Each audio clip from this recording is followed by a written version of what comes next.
for COD Mobile. His name is iPiano. He is a master with the shotgun and definitely going to be one of the players to keep an eye out for.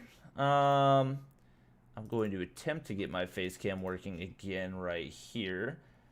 I feel like it's got to be open somewhere else, but I don't know. Day, you can take it away while I try to figure this out. Well, as Bobby was mentioning, we have some pretty exciting matchups here for you guys today. And honestly, we're starting it out with a pretty big one in TROVO Mayhem.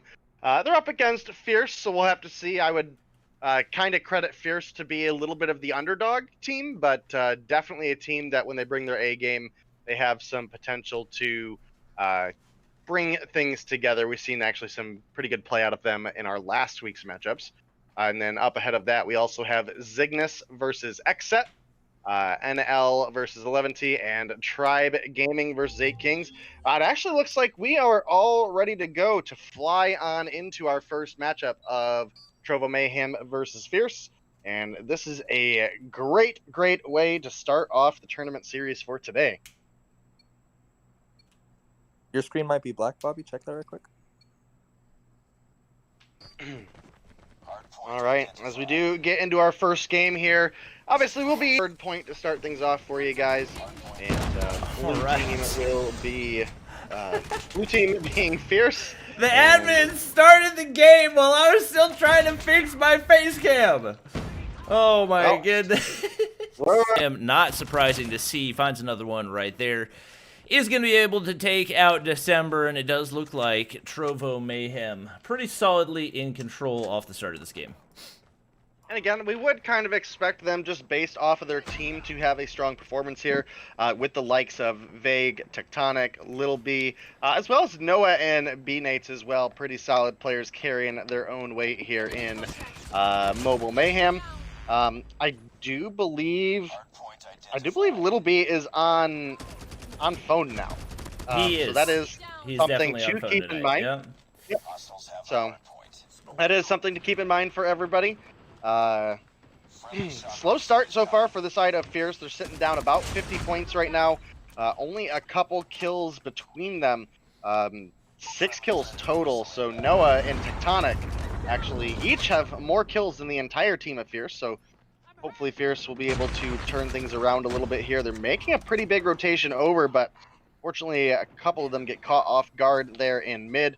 A couple of them trying to make the break into kitchen, not quite able to find the gunfights they need, as Noah is just tearing them wide open. 8 kills on the board for him. And man, about an 80-point lead for the TROVO Mayhem right now. And with the time remaining on the clock, they're looking to have probably right around a 100-point lead going into P3, and Little B with a strong rotation over, helping clear out Garage. That looks like that's going to be a solid TROVO Mayhem hold here, moving into Garage. One of the more difficult hardpoints in the game to block, or to break, I mean. And I know the Gravity Vortex, the new operator skill, is one of Noah's favorites, so we do see him rocking that right there. 10 kills on the board for him now. 9 for Tectonic, 7 for Little B. Keep in mind, Little B has made the switch back to phone, so this is not him playing on tablet and still keeping up just as well with his teammates. Vague really popping off right now as well. 8 kills for him. In B-Nates, well, compared to his teammates, we might say he's lagging behind. He still has more kills than anybody on Fierce, so still not a bad game for him by any stretch of the imagination, and not too surprising to see the scoreboard looking the way that it does with TROVO Mayhem taking the 140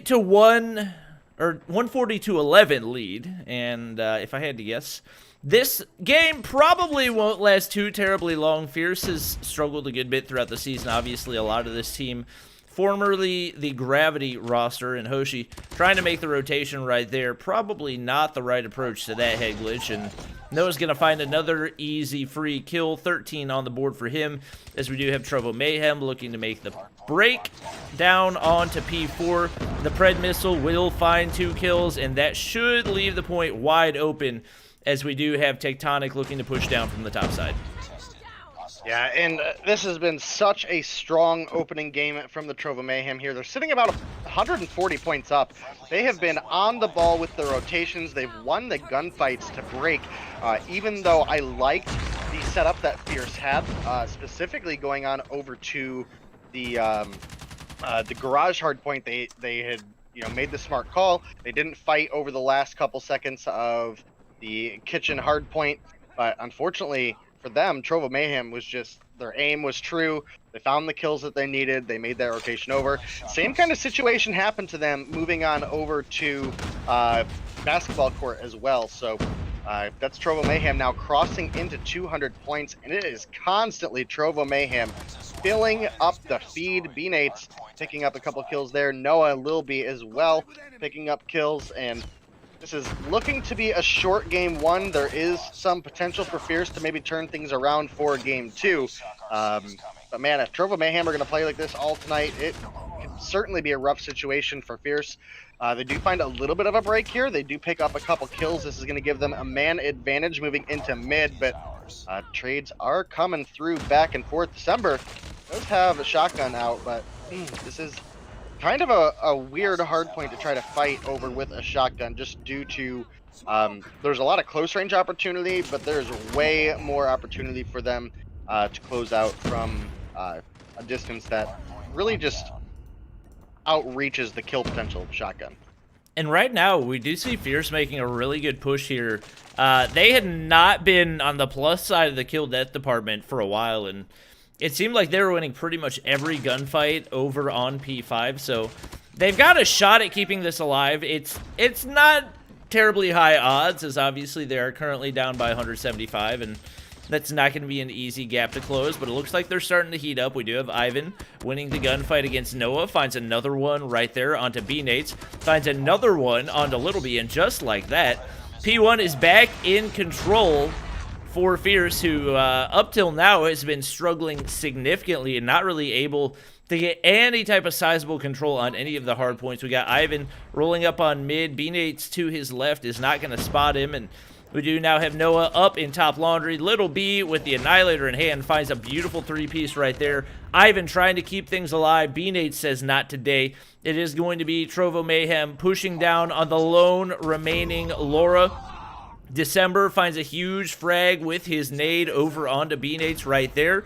It actually is going to be Fierce staying alive on the inside of P1, and they'll actually manage to keep the game alive a little bit longer. Noah, who has been cooking all game long, is going to get the frag onto Hoshi as he tries to get the break onto P2, and this is going to be a really, really crucial point for Fierce right here. Yeah, it absolutely is, but they have done a great job holding down the point. They've honestly like quintupled their score, moving from basketball court on over into the re-rotation of P1. So excellent work out of P5 and P1 from them there. Moving into kitchen though, this is looking like it is all back in favor of the TROVO Mayhem. Little B, 26 kills on the board. Noah not far behind with 23, and Fierce just cannot make the break that they're looking for. And in the next couple seconds here, this is going to be TROVO Mayhem closing out about 150 point lead in game one. So big fire for TROVO Mayhem coming through to open off our night. Yeah, that was a good mid-game push by Fierce, but at that point, they had really just gotten themselves in so much of a hole that they really did not stand any type of shot at making a comeback right there. And Little B honestly making a really big statement right there. So there have been a lot of complaints, specifically about him playing on iPad, as he was one of the previous pro players, and so people complaining, well, you're just letting other pro players play on an iPad and giving them an unfair advantage, but it certainly seems like it did not slow him down too much making the switch back to phone, as he goes 27-14 right there. Tectonic, another phone player, 20-6. Vague, definitely popping off more than we'd seen him do in previous weeks, 17-11. Noah obviously has a great game right there as well with 23-11. And, I mean, right over on the side of Fierce, it was pretty much all Ivan. We saw him make a lot of really big plays, but just was not getting enough help from his teammates. And we got multiple people, actually 3 people going double negative. 99.9% of the time, it's just not going to make the cut. Yeah, definitely a rough situation to be in for Fierce there. I mean, they put up a fantastic fight moving in onto the second half of that game, though. So really can't complain too much about their performance. Just hopefully they bring a little bit more of that A game into our search and destroy matchup. I'd like to see them push this to a game 3 because, again, this is a team that has the potential when they all are performing well. It's just a struggle every week with them getting multiple players to perform. Sometimes it's Cello that we see popping off mad hard. Sometimes it's Laura. Sometimes it's Ivan. Every once in a while we'll see Hoshi Dog really putting in work for the team. But we just never really get them all online at once. So hopefully moving into Search and Destroy, things will be a little bit tighter for them. We often say that Search and Destroy is the game mode that we most often see the underdog have a little bit more success in. So should be a pretty big one, but that closes everything out for Hardpoint Raid for us. And we will actually have our next matchup will be Search and Destroy on Standoff. So really well-known map for all of these players. They've been around Mobile Mayhem for quite a while, and I think that gives them a pretty sizable opportunity, so long as they don't suffer too much to the potential sniping power that comes out of the side of the Trovo Mayhem here. Between B-Nates, Lil B, Tectonic, all really, really prominent sniper players, so definitely going to be a struggle, but is doable. Yeah, taking a look at our bans and maps real quick. So obviously we do have Standoff, Search and Destroy coming up next. After that, if we do have a game 3, it will be Domination on Hackney Yard, Arctic 50, and the ASM 10. The banned guns for each team. As you can see, Fierce banning the Arctic 50. I'm not sure if they were aware that Little B was making the switch on over to phone instead of tablet. That is a gun that we've seen him use primarily when he's playing on tablet. So, not sure if that was the right play, but we will find out as we do get ready to hop in to our second game of the night. Just waiting on one Fierce player to ready up. And after that, we will be good to go. We do have lots of great matchups coming at you guys. Zygnus versus XSET in game number 2. Followed by the Battle of the Latin American teams, like we said, NL Esports versus 11T. Definitely going to be a really big matchup. And then the final game of the night is going to be Tribe Gaming versus the newest team in Mobile Mayhem, 8 Kings. So this is actually the replacement team for Aura, which unfortunately was not able to field enough players for a roster. And based on some of the players that we've already seen play for them, I'm excited to watch the gameplay, but it looks like we are good to go for game number 2. Yeah, and as we get on into it again, we are going to have to look at the sniping power coming out of the side of Trovo Mayhem. Obviously, they have several players on the team that are just really well known for their sniping prowess. It does look like it is going to be Little B, the primary sniper here. And Ivan already actually taken out as Tectonic. Also sniping here for the team is going to pick up that first blood, and a really fast A plant coming through. It is going to be Noah getting the plant there, and now with just 40 seconds on the clock and it being a 4 versus 5, this is a incredibly dangerous position to be in if you are the side of Fierce. But just as I say that, Cello is going to at least even things out as a 4-4, but it is going to be hard to make the break on over here. Tectonic is looking for the angles. He finds one. Not sure if he's going to be able to find the other. It does look like Vague is going to pick December off, who is climbing up on the tank to try to pick Tectonic off there. Unable to find any sort of connection. Laura finds a kill onto Vague, but is very, very hurt. And Noah going to pick that kill up through the wall. First round going to go over to the side of Trovo Mayhem. Yeah, that was really even contributions for them. Obviously, nobody really popping off. Tectonic with 2 kills, and Trovo Mayhem still seeming to be pretty solidly in control, which is not too surprising to see, especially with the amount of skilled players on this team. And obviously, the longer they play together, the better they're going to get. They're not scrimming together as consistently as a lot of these pro teams are. And so, because of that, I think we will see more improvement throughout the season for them as well. We've yet to see a first blood right here. We do have, I believe, actually a Tomahawk on the way into the A site. Just barely misses the head of Laura, and we do now have Noah looking to make the push in alongside the fence right there. He is able to get first blood as I believe he takes out December right there, and now making the push on over to Broken Wall. Not going to spot anybody inside of Courtyard. Is currently Fierce is pushed all the way back into spawn, and somehow Tectonic is able to save Noah right there. Snipes Hoshi Dog. Laura is able to get the frag, but now in a 1v3. Vague's going to get spotted right there, but he'll survive. RPG on the way into the van. Not going to get the kill either.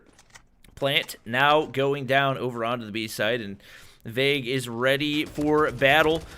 He takes a few shots right there, but a beautiful turn around the corner onto Laura will manage to snag him the kill, and it will be Trovo Mayhem taking the 2-0 lead. Yeah, I mean, it's been very, very one-sided in the sense Laura doing the best that they can. 3 kills on the board.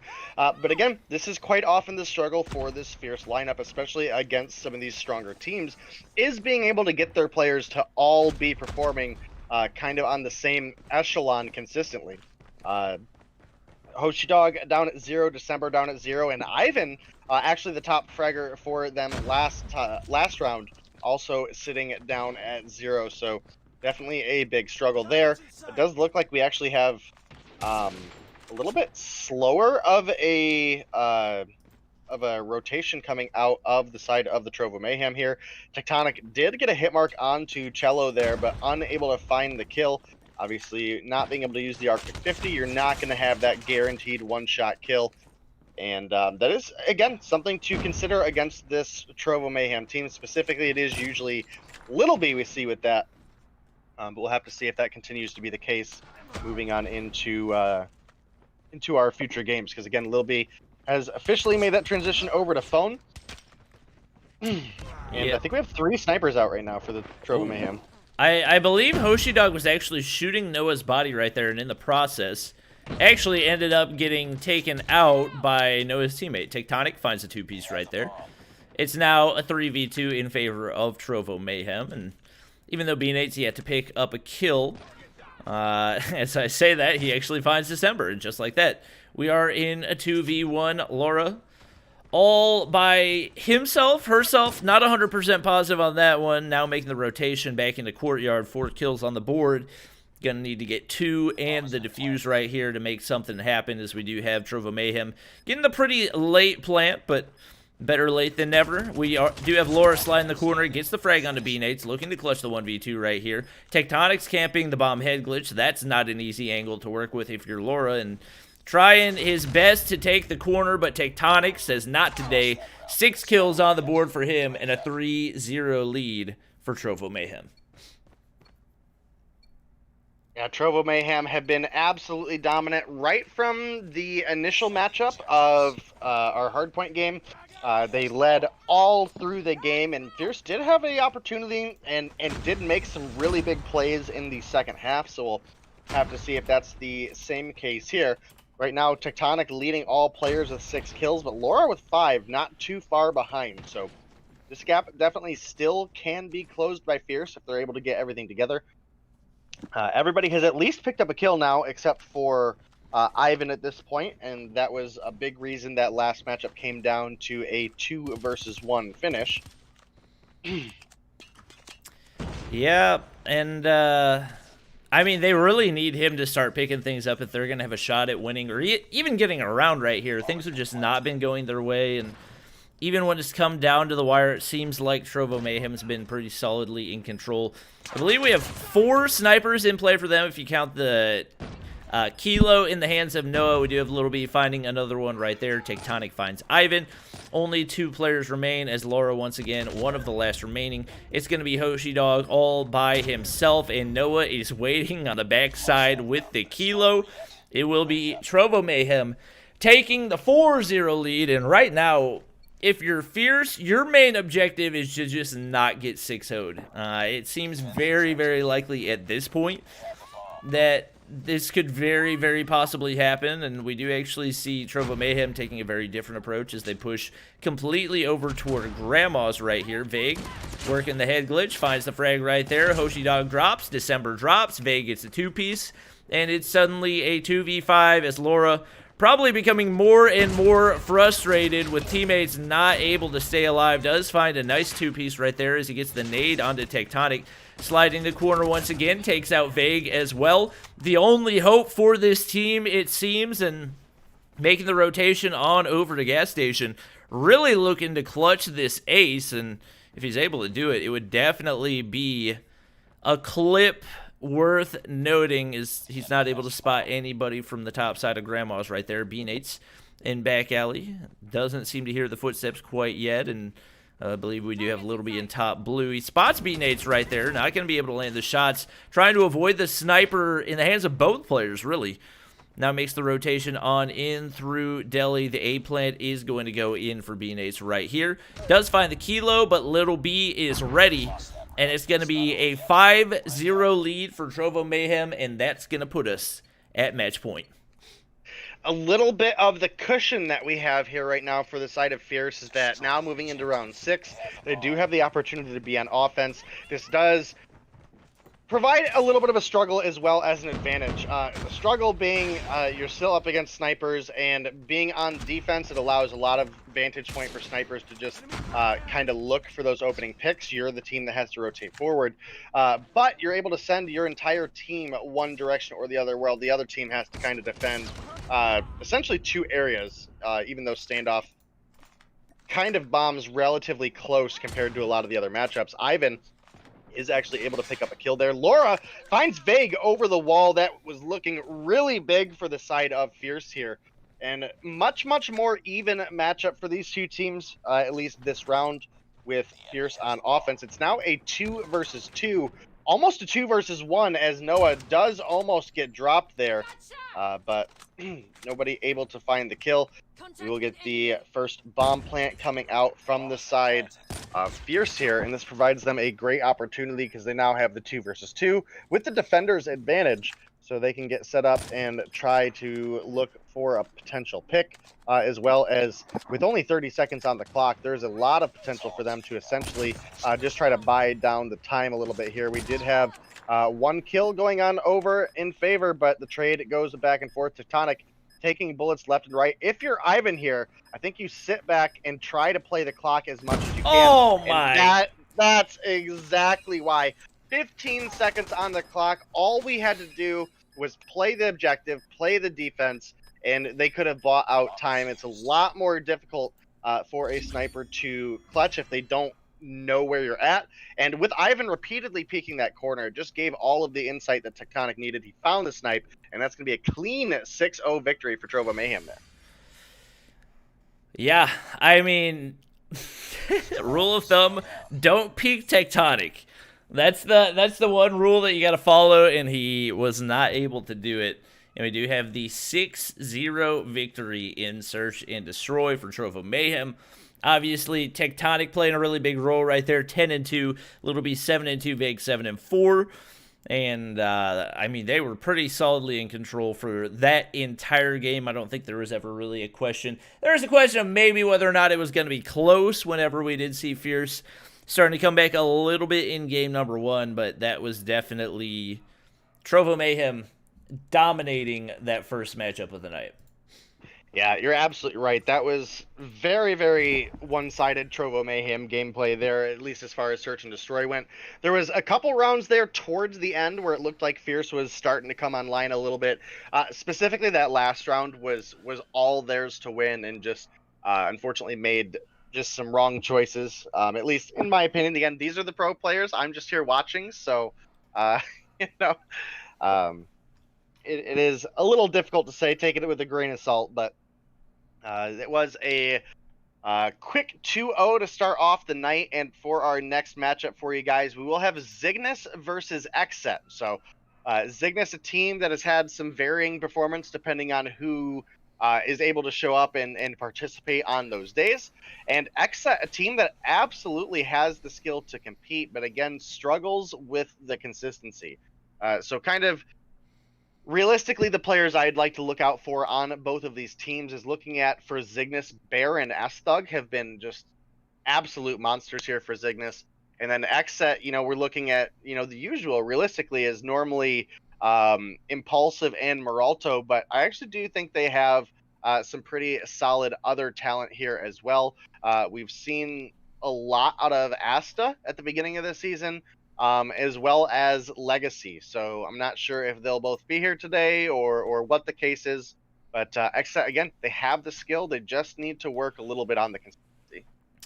Yep, taking a look at our standings. So obviously we do have Zygnus actually up close to the top of Division 2. With that being said, they're tied with 2 other teams. So it's currently Zygnus, Nova Imperium, and Strike Zone all tied at 30 points.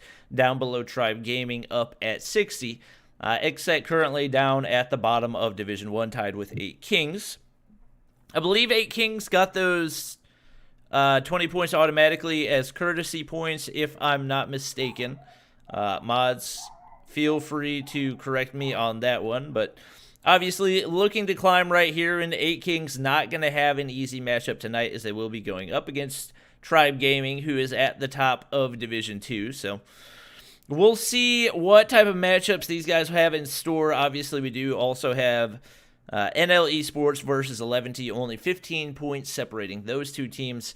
And 2 of the biggest teams in the Latin America region. Definitely going to be exciting to see how those 2 match up against each other. Yeah, definitely should be a couple of good matchups ahead of us. Again, the Zygnus versus XSET matchup here, really hit or miss. Again, both of these teams do seem to struggle a little bit in the consistency department. I think I would lean a little bit towards Zygnus, but again, if XSET brings their A game, they are absolutely a team that can compete. I believe they took 2nd place in COD Champs, so this is a team that is comfortable being on phone, that you would expect to be performing a little bit better moving into Season 5, where a lot of these players are forced to make that jump from tablet to phone. And then, as you mentioned, obviously the NL versus 11T matchup, the 2 Latin teams are that's obviously going to bring some big hype for the night. And then Tribe Gaming up against 8 Kings, a new team, a new formed team. I actually was under the impression before that they were a ranked team that is making their way up, but this is a team that formed at the beginning of this season, and through the grapevine, I have heard has done phenomenal in their scrim matches, and has been scrimming some of the upper echelon teams in the tournament series. So definitely something to keep an eye out for that last game as well. And we do actually have an interview for later with iPiano, who is kind of the captain of 8 Kings. So that should be exciting as well. We'll get into that just before their game starts tonight. So a lot of exciting things to look forward here from Mobile Mayhem. Yeah, those of you who watched the Trovo Content Creator Showdown on Friday will likely recognize the name iPiano. He was actually one of the players I drafted onto my team, as we did have a dominant victory over Team Noah. Obviously, having Tectonic on my team helped out with that as well, but we do have some players loaded in right now, so working on getting everybody else in here. We will take a look at the bans and maps. So as far as bans, Zygnus banning Search and Destroy on Crossfire, XSET banning Crash Hardpoint. The banned gun for Zygnus, the ASM-10, and the banned weapon, the Arctic 50 for XSET. I'm pretty sure that's right. Those are the exact same weapon bans that we had for our first matchup of the night, so interesting that they didn't match up that closely. But looking at... There's a lot of ASM-10 and Arctic 50 bans, though. That, I mean, it makes sense. Those have been, yeah, those are the accurate bans. So it makes sense, given that those have been the ASM is banned in every one of the matchups tonight, yeah, including the off stream or the streams that are going to be on Zim's channel. So obviously that being one of the most consistent weapons in the meta right now. Yep. And that's after they nerfed it, quote unquote.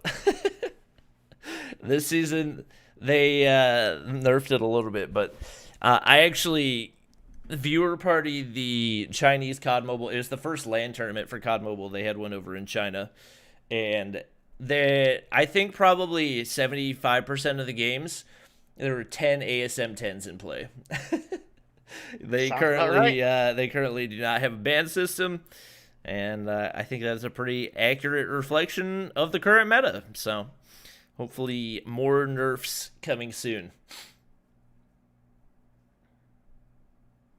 Yeah, only time will tell. Obviously, things change pretty consistently here in the COD scene in general. I mean, across not only COD Mobile, but in just various COD games as well. There's quite often a lot of updates, and makes sense. It is kind of hard to not make changes and spice things up a little bit. I think it's great when you do have seasons, and it's part of that is us allowing teams to ban. You take the ASM off the table, and then quite often you'll see quite a variety as well. In fact, of guns that we see used.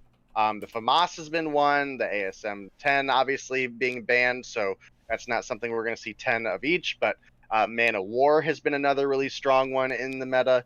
We've seen more DRH than we've seen in previous updates, as well as we've actually seen a couple players reaching on into the submachine guns as well. I know we've seen UG rocking the MP7. We've seen some QQ9 from a couple various players. Nothing too consistent. A lot of times that does end up getting switched out, but just based off of the current playstyle and speed of the meta, it does quite often lend themselves to a strong AR lineup. Yeah, yesterday I made a video on the top 5 guns in the game right now, and 4 of them were ARs, and the 5th one was the Arctic 50. So I think that gives you a pretty good depiction of the meta. Obviously, there are players that are able to make SMGs viable just because of their playstyle. So the aggressive possibilities of using an SMG, the increase in mobility and everything else does make that possible. We saw Little B actually top fragging with the MP7, like you stated, or the QXR. So it is absolutely possible, but just statistically, it's so difficult to outgun those guns. Those guns being ARs consistently at a varying number of ranges. So while you might be able to win the close range with an SMG, it's going to be really, really tough once you start to get into the mid to long range. And I do hope that we do get some buffs to some of the SMGs. It's been a while since we've had an SMG meta. Last time I can think of, I think, was in Season 9 whenever they buffed the HG40. So we did have a lot of HG40s in play at that point in time, but since the nerf to that one, we just really have not seen it a whole lot for any SMG. Yeah, definitely a rough time for SMGs. Again, we've seen a couple players who feel comfortable with them and actually have made them work, but even then, the players that we see make them work, we do often see them switch on into ARs as well. Specifically, when we do see the submachine guns come out, it's on specific maps that really favor a lot of mid to short range combat. For example, UG having brought in the MP7 a couple times, a lot of that could be boiled down to fire rate is really strong, so you're not getting those 3-bullet taps like you do with the stronger ARs, but you're getting a lot of bullets out. The recoil is really manageable, and it can function decently still at a mid-range. But a lot of these maps that are in the meta really favor setting up a defense and setting up some long range, so ARs will continue to dominate for now. Yep, we are currently still working on getting everybody in here. We do finally have somebody for Zygnus getting loaded in, so hopefully that will speed up the process. But yeah, thanks to everybody for hanging out. We are, I want to say, probably close to halfway through the season. We did get started a little bit late, but obviously we do have semifinals, quarterfinals, and finals at the end of the season alongside the All-Star game. So we'll definitely start to get a better idea, but I think at this point we do have a pretty solid idea of what the standings are going to look like, and yet at the same time, we see a lot of times where these teams really turn things up in the second half of the season, and they sense that urgency of knowing that there's a chance they'll not even have a chance to play in the quarterfinals. So especially teams in those 3 to 5 slots. Teams like Nova Invictus, 11T, 8 Kings, Nova Imperium, Strike Zone, Exiled. Those guys are going to start really feeling the pressure, especially over in Division 2, because right now we've got 3 teams tied at 30 points, so you could technically say all 3 of those guys are tied for second place, and that's where the battle is really going to start to show up. So it's definitely going to be another interesting season of Mobile Mayhem, and really excited to see how some of these teams start to pick it up as we do get more toward the second half and the end of the season. Yeah, it's definitely been an exciting season so far. There's definitely a couple teams making their name at the top. You know, specifically looking at the likes of NL has been doing exceptional. Tribe has been doing exceptional. The TROVO MAYHEM have been doing great. So definitely a couple teams sitting up in the upper echelon. Obviously, we expect big things out of Nova Imperium as well. And then looking at Nova Invictus, I mean, again, this is a team that competed really high in the COD champs that, you know, leading up into the season, we heard was really one of the stronger teams. And unfortunately, we haven't seen too much action out of them. I mean, they did, when we faced off against Invictus versus Imperium, they did finish that as a 2-0. But coming out in a 2-0 win when the other team is down a player, and the search and destroy going all the way to game 11 has not been a great sight out of them. So they're another one of those teams that I believe in the players. They have a really, really strong lineup. It just really struggles quite a bit with the consistency. So hopefully when we get them in our game, we'll see a little bit more life out of them. They seem to do better each week. So I'm pretty excited. Yep. And I'm actually being told there were no free points given to 8 Kings, even though they had a delayed start to the season. They actually played off stream on Thursday and beat XSET 2-0. So, there you go. That's, I would say, a pretty solid start for them, and hopefully an indicator that they might be able to climb the ladder right here as we do take a look at the standings one more time just to get a better understanding. They are in the same division as XSET. It's not going to be easy to catch up to the teams up ahead of them as they're currently 30 points back, but were they to be able to sneak away with 1 or 2 games tonight against Tribe, it could be really big for them. Yeah, and that is definitely one thing I was talking to Piano about a little bit, is this will be their first on-stream game. So if they, you know, are looking to make a name for themselves, they obviously have a incredibly difficult matchup tonight.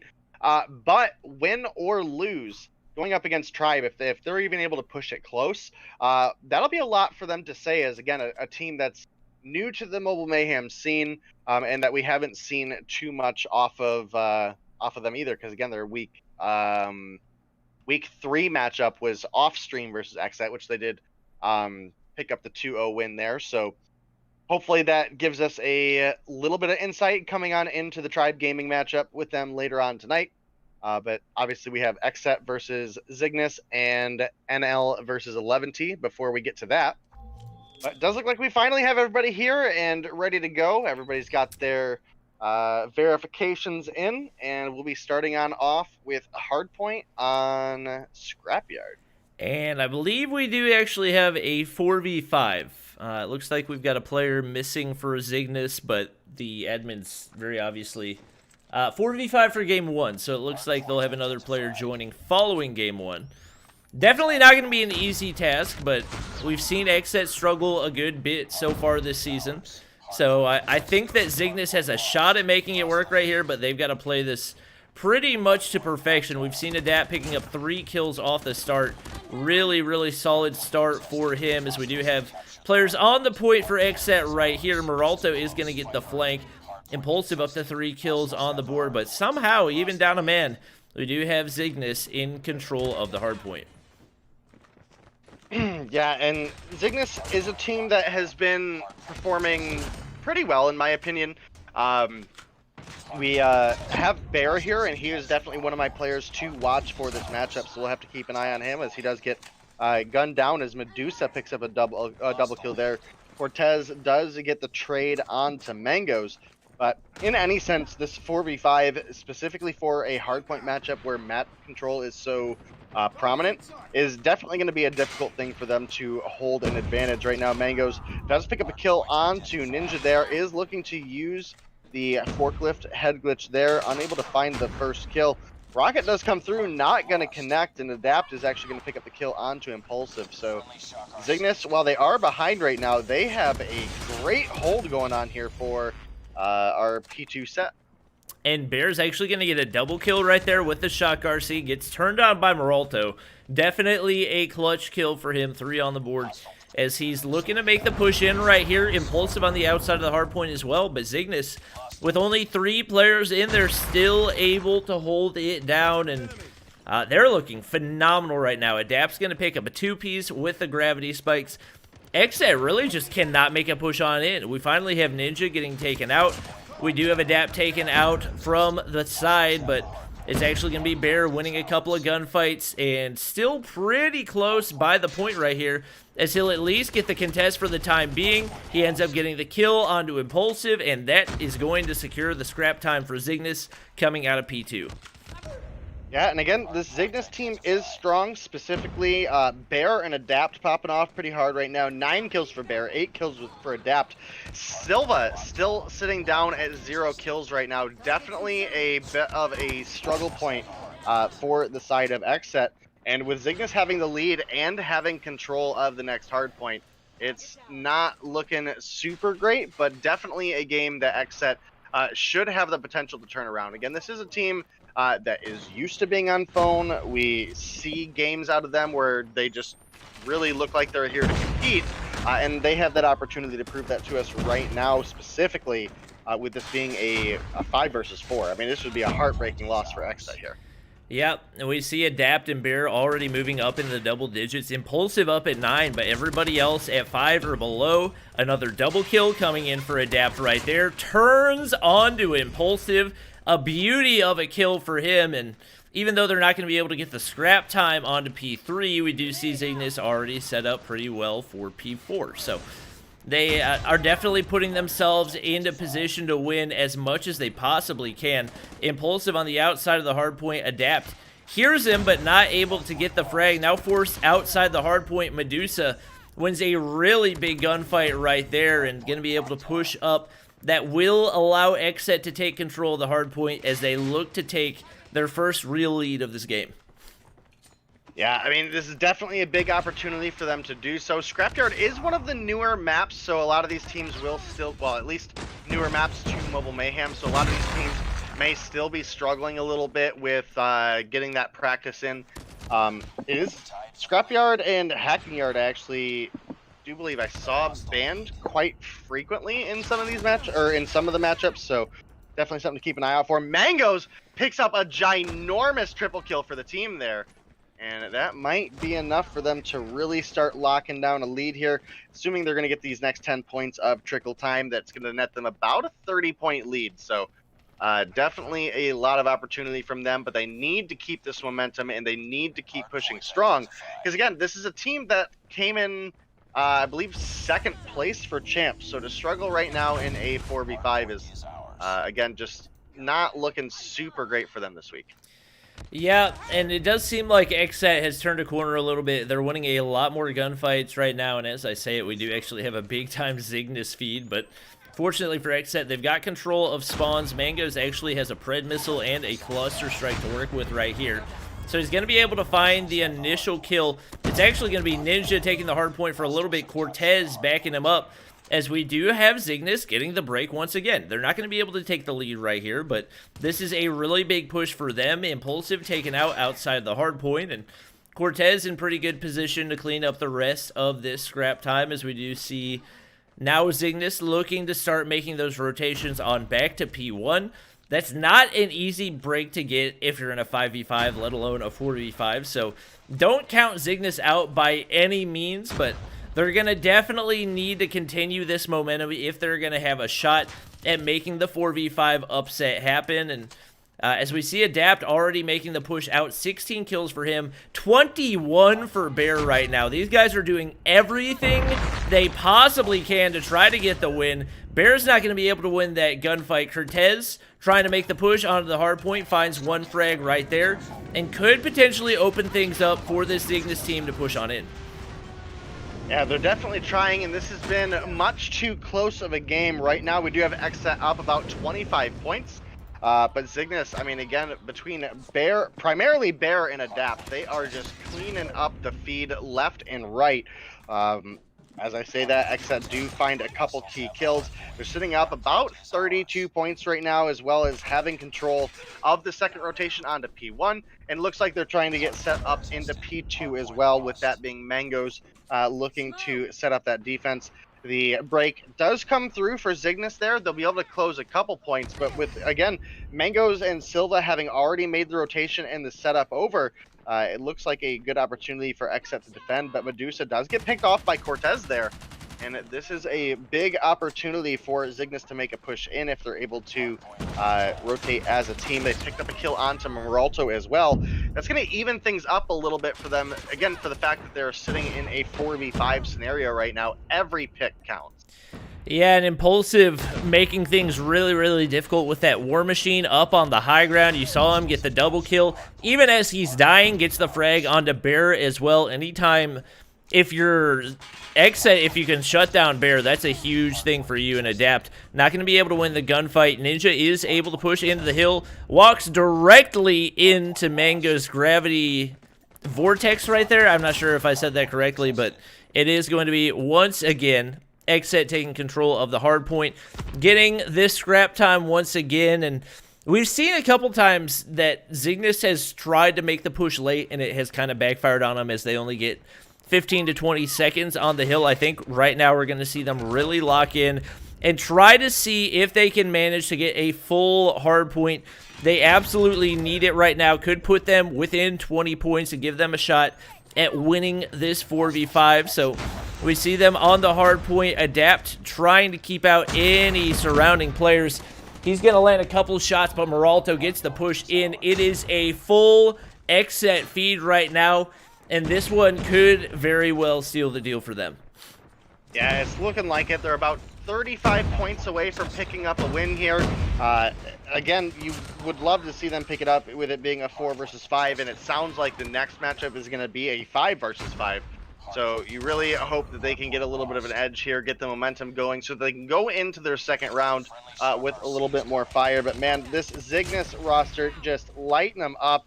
They were able to make the break, and Zygnus, they are still sitting down about 70 points right now, but this is an absolutely doable comeback if they are able to kind of stunt the momentum that the side of XSET have had going for them these past couple of hard points. Again, sitting down about 60 points right now, but that's only one hard point hold. I mean, this is absolutely doable in this situation. Again, especially since the matchup has been so close. Yeah, and you can see every angle Zygnus trying to make the push in. They just have not been able to make anything happen, as we do have XSET finally locking in.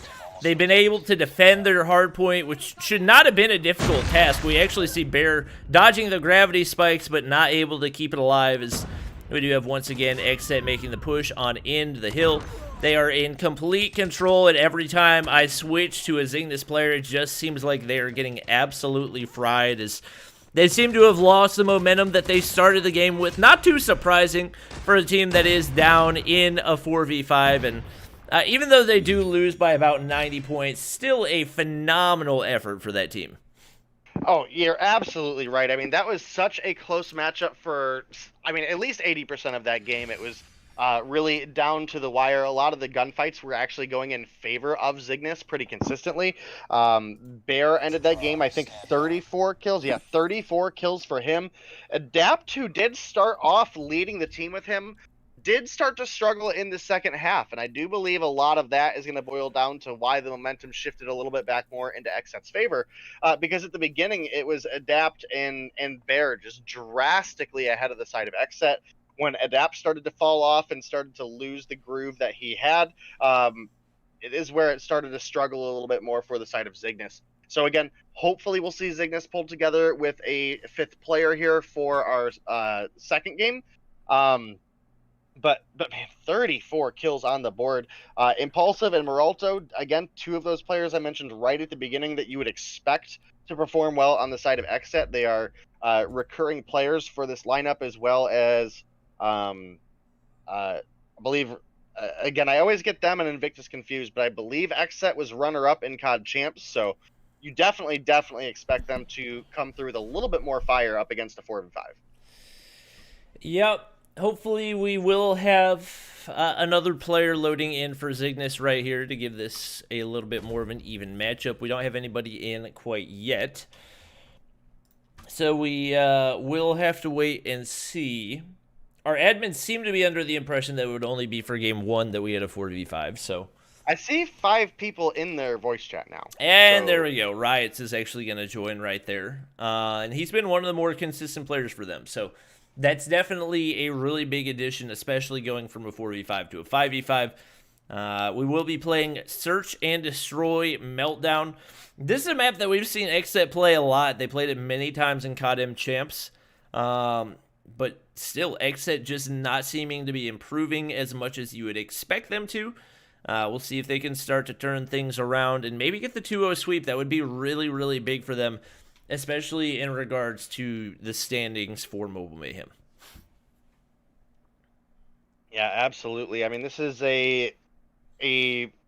honestly should be a good matchup because, again, I expected XSET to come through with a much stronger performance than they had in Season 4 going into Season 5, specifically looking at a large majority of the pro scene was playing on tablet, so you'd have expected them to shine a little bit more in the phone versus phone matchups.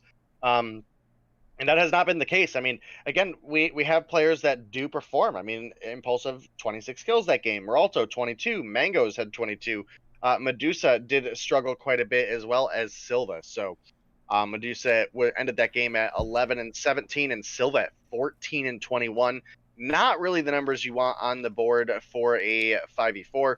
I think Cortez on the side of Zygnus was 18 and 20, and Adapt, who again started off being one of the top fraggers, was really helping carry the weight with Bear, ended up 20 and 24. So definitely a rough way for Zygnus to let up the pressure that they had, but again, in Hardpoint, the rotations, the map control, the bodies to control anchor are all really important factors, and missing a player, just even if you're performing well, does just increase the struggle quite a lot. Yep, and just waiting for one more player, and we should be good to go for Search and Destroy Meltdown. As far as snipers to watch, that's always a key thing when it comes to Search and Destroy. Obviously, Moralto has been the staple sniper for XSET for the longest time. Over on Zygnus, Bear obviously typically uses the Arctic 50 with the ACOG, but keep in mind the Arctic 50 is actually banned from this matchup, so he'll be forced to use a different option. I'm intrigued to see whether or not he's going to go the AR route, or if we could potentially see him switching to another sniper, but it does look like we are good to go as we're hopping in to game number 2. Yeah, we should have a pretty good matchup. We actually see Mangoes with a sniper out as well right now, so we might be getting a dual sniper lineup out of Moralto and Mangoes. The other player that I was really looking forward to seeing here for this Zygnus lineup was S-Thug, who is just another phenomenal performer here. I believe he was one of the primary snipers as well for this team, so not having him here, again, normally I would say would be a little bit of a struggle, but with how close that first matchup was for a 5 versus 4, you definitely have to give Zygnus a little bit of an edge moving on into Search and Destroy here. Bear is going to open off with a pick onto Moralto. That's going to set the stage for them quite well. And a little bit slow on the bomb push. I would have expected Zygnus to play a little bit more aggressive here, but we have a strong A defense coming out of XSET, as we have 3 players on board, as well as 1 player who is kind of watching over mid. Yeah, I think Zygnus was actually waiting for Adapt to return to his device. Yeah, I think he actually actually just returned right here, so probably part of the reason that they do have that slow push.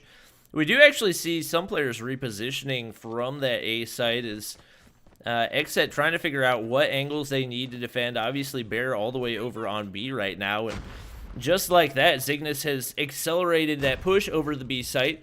We do have Adapt sending the concussion aid up top. Not going to get a marker on that.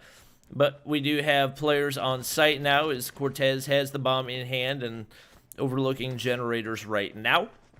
Only 3 players remain for this XSET team as they've been picked off one by one. Mangoes would like to find a snipe right here. Actually, somehow hit markers onto Rice. I don't know how that's possible because the only thing he could see was the top of his head. But unfortunately for him, that still leaves XSET at a disadvantage with the bomb going down. That makes things significantly more difficult. We actually do have Silva just now returning and reconnecting to the game as well. So we'll see if he can potentially make a push right here and make things a little bit easier for XSET as they look for the retake. Medusa does find a huge pick onto Cortez. It's now a 3v3, but only 20 seconds to work with. Ninja taking out Mangoes right there. Ninja now in the sniper's nest. Medusa trying to find the pick.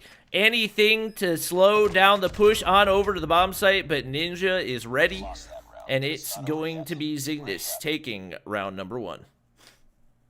Yeah, and I'm definitely glad you caught the reconnect on Adapt there, because I was definitely a little concerned off of that first matchup. You would definitely expect Zygnus to play a little bit more like they have control, especially again with a pickup like Riots, who's been kind of a reoccurring strong player here for this team. Adapt does make a push up to A, but not quite making the break in. Maybe listening out for some footsteps. Keep in mind, guys, here in Season 5, we obviously have some updates to a lot of stuff, including the fact that Dead Silence has been quite drastically nerfed. It's kind of only really Dead Silence if you're crouching at this point. So. Yeah, we actually have Medusa finding a really big sniper pick right there, and once again, or actually for the first time, XSET looking to be in control with Adapt down, and no bomb plant in play yet. Riot's with the bomb in hand, still playing really, really passive. So apparently it wasn't a disconnect issue. This is just kind of the strategy that they're going for right now. It's not a strategy that I've seen work a whole lot when it comes to search and destroy on Meltdown, playing very, very passive, and they do actually have Medusa finding another pick right there. So we now have Zygnus down 2 players that could potentially go for the plant right here, but it's going to make them a lot more susceptible to a retake, and Meralto's going to find Ninja. Just like that. 2 players remain for Zygnus right here. They're getting picked off one by one. Cortez is all by himself. He finds Mangoes, but he's going to need to find 4 more to make this happen. He gets sniped. Medusa is absolutely in the zone right now. 4 kills for him through the first 2 rounds. And just like that, XSET is going to even things up at 1-1. That's definitely big for Medusa, because again, he's one of the players that struggled pretty drastically in that hardpoint matchup, and again, you would expect teams to not struggle as much when you have that player advantage, especially with lockdown. So for Medusa to come through with a strong performance in search and destroy, definitely helping XSET out here. They have that advantage going into this matchup that they are up 1, so if they're able to pick up a search and destroy win here, they could close out a nice 2-0 victory and pick themselves up some really strong points here in week 4. But it is definitely a long road, especially against a team like Zygnus, who honestly are looking pretty fire today. Yep. They do manage to get the bomb plant down. Bear and Cortez looking to defend the A site. Meralto would love to find a pick as he looks for maybe somebody on an off angle, but with only 25 seconds remaining, that puts the pressure on a little bit more. They've got to now push up onto the site. Not able to spot anybody for the hop up right here. Bear does hear the jumping sound, and Meralto tries to peek the angle, but I think at this point, they've waited a little bit too long. They don't really have enough time to find the kills and find the defuse, and you see it backfiring pretty quickly right there. Mangoes tries to make the push in, but Cortez is ready for him. And Zygnus taking round number 3 is they definitely seemed a lot more confident and a lot more in control. At the same time, you got to take into account that was kind of a missed opportunity for XSET as they played it a little bit too passive, and by the time they could have made a push in, it was already too late anyways. Yeah, absolutely. And this is definitely one of our more interesting maps as far as search and destroy goes, because because you have a lot of opportunity on offense to kind of pick your poison on what playstyle you want to go for. The A side obviously favoring a bit more close range fights, while the B side is going to be favoring a little bit more into those snipers, which again, we would expect Meralto to come through the strong sniper performance here. So I would like, when we move into the second half, to see XSET go for those aggressive B side pushes and try to use any sort of distance advantage that they can get, because these close-up gunfights all going the way of Zygnus at this point. Yeah, and Ninja not able to hit the shots that he needs right there. It's actually going to be Meralto once again landing a snipe, and the snipers for XSET have been the game changer for them. Meralto and Medusa currently combined for 10 kills through the first 4 rounds.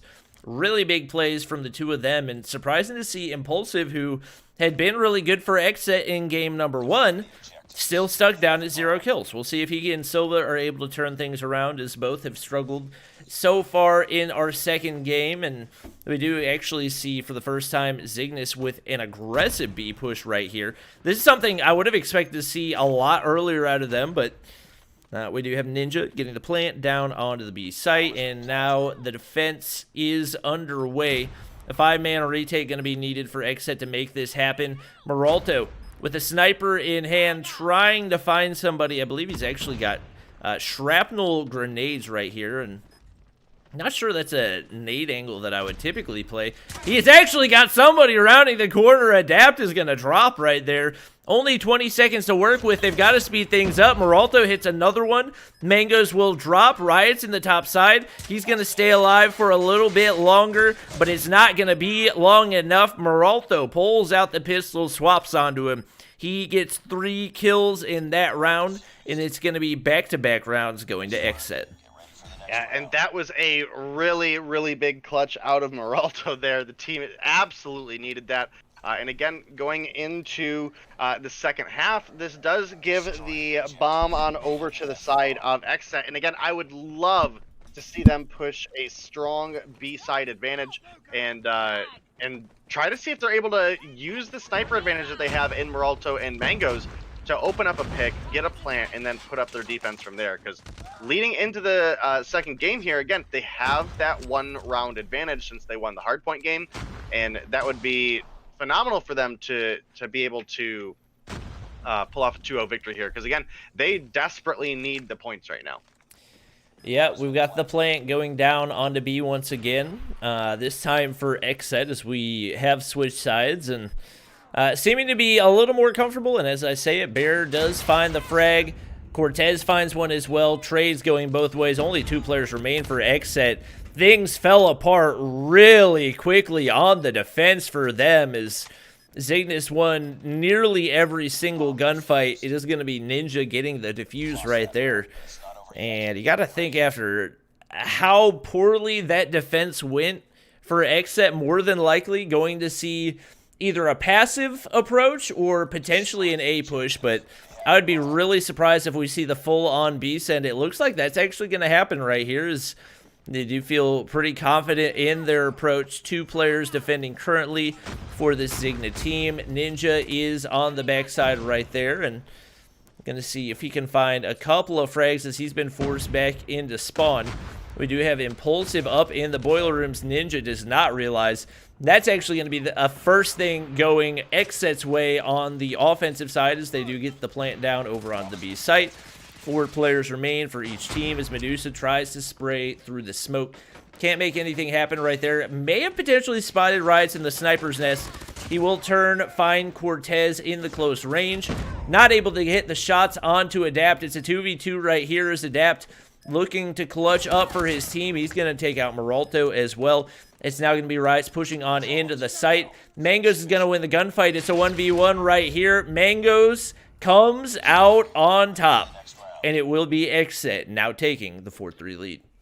This game has been so back and forth. We were definitely a little bit worried moving on into Search and Destroy that the 5th player for the side of XSET, or for the side of Zygnus, I mean, specifically with it being Riots, we thought that was going to be drastically different gameplay. But this game has been very, very even back and forth. Right now we have XSET sitting up 1 round, thanks to some big clutch plays coming out of Mangoes and Meralto. Silva struggling down with 1 kill. Impulsive with 3. Definitely not what you would expect or want to see coming out of him. So hopefully for the side of XSET, they're able to figure that one out, because these next couple of rounds are super important for them and their standing here in Mobile Mayhem.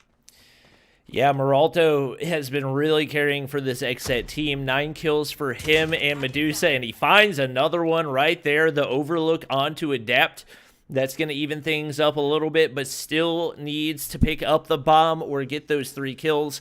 And the bomb is not in a good spot for XSET right here. You can see he's trying to overlook, maybe get one of those jump shots, but obviously Zygnus very well aware of those angles that he's going to try to peek, and very content to sit back and wait for him to make the push. Mangoes is able to take out Riots. Meralto gets a hit marker right there. He's going to be the only one alive. Not able to hit the shot onto Cortez. Just like that, Zygnus bounces back, and we're tied back up at 4-4. Yeah, and as you mentioned, that was a super detrimental spot for the bomb to be down on the side of XSET there. And again, this is a lot of why I didn't want them to make that strong push A side. They, in this matchup against Zygnus, absolutely are not in favor for the short range matchup. And that is what A is all about here. So definitely would like to see the B side push coming out. We do have Zygnus with a super aggressive B-side push, though. Nobody really finding anything, though, on either team. I mean, I don't think anybody even saw anybody on either team right through that smoke, so we'll have to see what does come through here. Meralto does get the A-side plant, but again, I feel like XSET are going to struggle a little bit in the close range matchup. It is a 5 versus 5 defense with 35 seconds on the clock, so this might be the rotation that they needed, but just as I say that, Adapt and Cortez each picking up kill there. Meralto was looking for the pistol whip, not going to find that one. Riots is going to pick him up. Bear finds Medusa. Impulsive does find a big double, but it's not enough, and that's going to be a round 5 going on over to the side of Zygnus. Yep, that's really big for them. I believe that is going to be back-to-back rounds for them. And right now, if you're XSET, you got to be thinking about whether or not you want to keep pushing this aggressively or try to sit back and play for picks. Because in the rounds where they've been able to get picks, the rounds where they've played passive, they've been able to win on the offensive. But anytime we see a 5-man retake, whether it's on the offense or defense, it seems like Zygnus always ends up coming out on top. And we do once again see XSET actually playing passive. We got Silva with an Echo in hand. That's not something we've seen recently.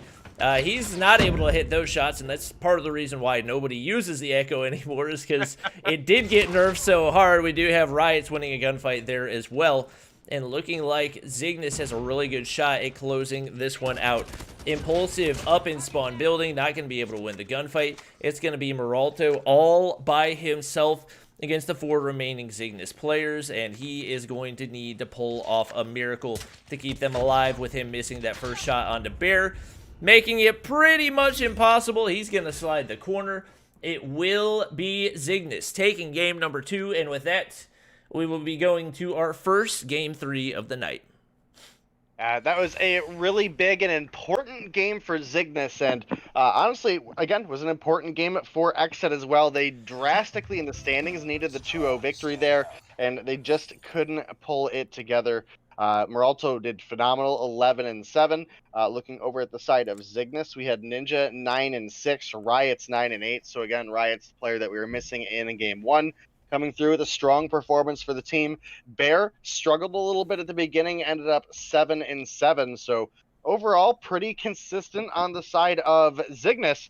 But, you know, again, Silva for the side of XSET struggling down 1-8 was absolutely one of the reasons that they struggled so much in that matchup.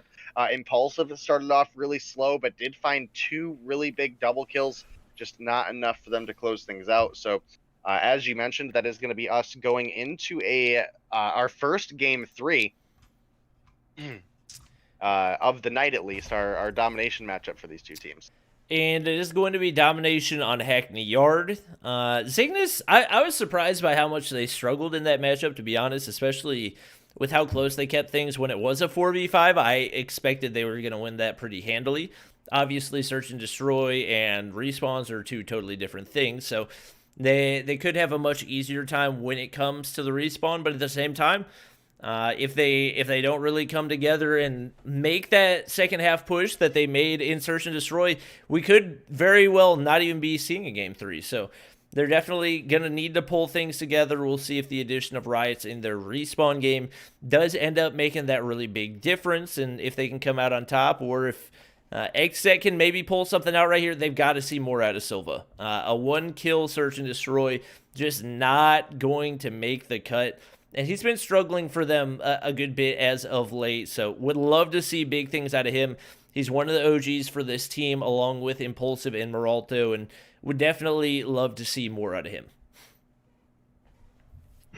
Excuse me. Yeah, you're absolutely right there. I mean, again, if XSET had an advantage in this matchup, I would have given it to them in Search and Destroy.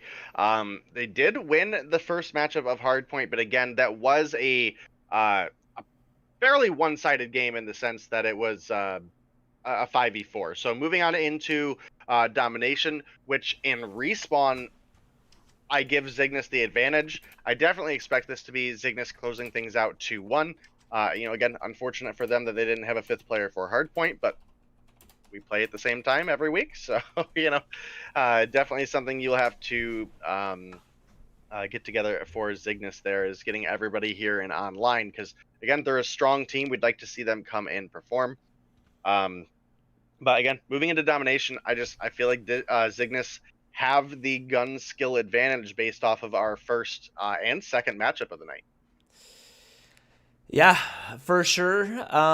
Keep in mind, we do still have a few more great matchups coming at you guys later tonight. Taking a look at our schedule real quick.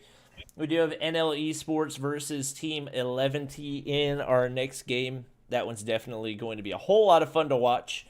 A number of players from both teams kind of have gone back and forth over, I won't say over the years, over the seasons.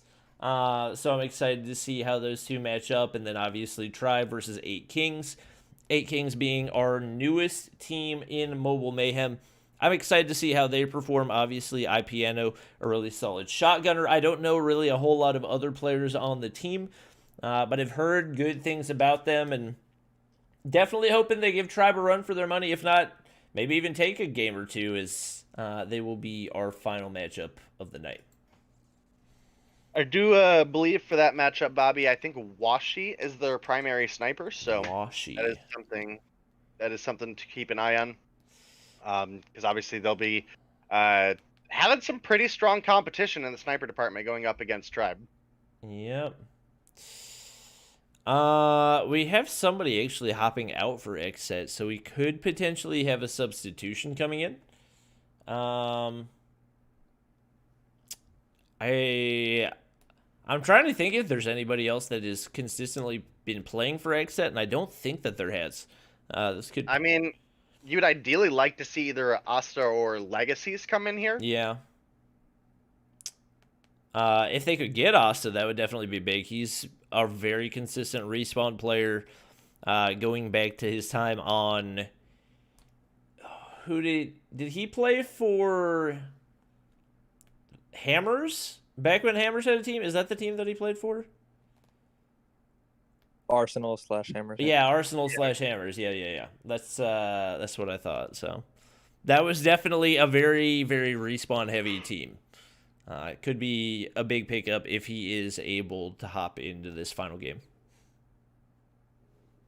Yeah, Legacy as well, a strong player for this lineup that we haven't seen too much out of. So hopefully we'll see a little bit more out of them in Game 3, because again, as of right now, I just absolutely give the edge to Zygnus as far as respawn. Their gun skill is just honestly been way better. I mean, I can't sugarcoat it. I can't. XSET, again, I really had big expectations for them in Season 5, and has not been the case so far. So hopefully, again, they're able to turn things around here, because I'd like to see them show up and perform. But again, Zygnus has been right out of the gate, even from week 1, a pretty strong team to contend with. So Really got to give Zygnus the credit. I mean, even that first matchup of Hardpoint was very, very close for a 5 versus 4. So hopefully we'll get a final player in for XSET here and get you guys into Domination, where we can see if they're able to turn things around, or if Zygnus are going to get the reverse sweep going. And then for our next matchup, which honestly I think should be one of the more exciting matchups of the night, we have 11T versus NL. So that should be a really, really fun matchup to watch as well.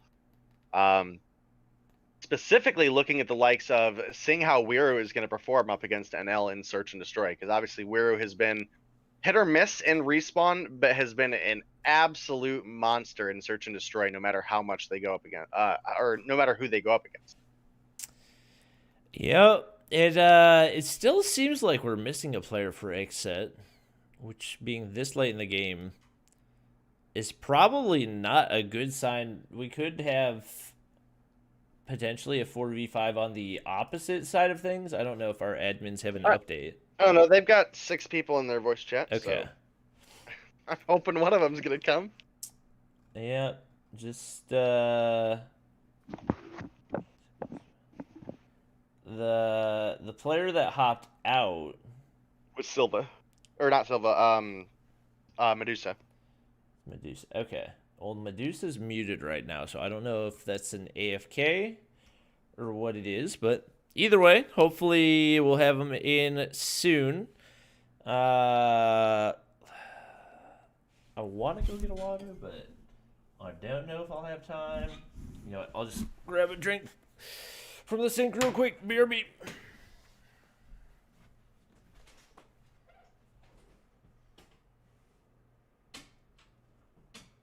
All right, well, hopefully we will get them here for you guys soon.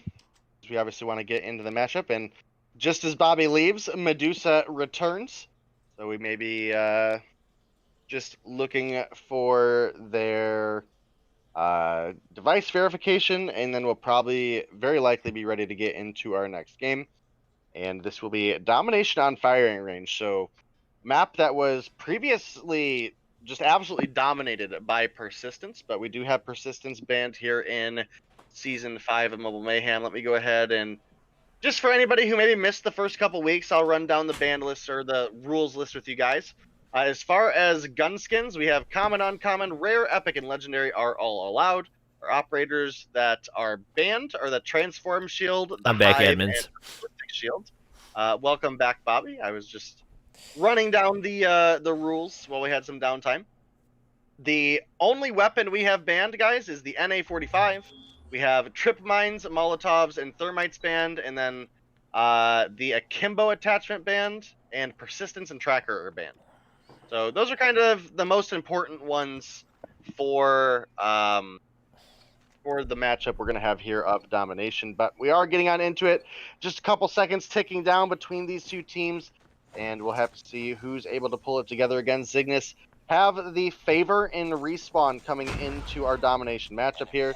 We do get the C-cap, and Cortez opens up with a really massive double kill for the team, picking up a kill onto Medusa and onto Impulsive. So great way for him to start things out. Finds Silva as well. That's the only 3 kills in the game are Cortez there, but Ninja is able to pick things up, and Ninja is running some pretty sizable score streaks. I like the Pred Missile.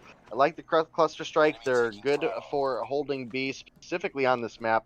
And then we also have that VTOL, which without Persistence is a kind of tall task to try to manage. But if you do get it, it could be very rewarding, because not a whole lot of SAM turrets being run currently in Season 5 of Mobile Mayhem.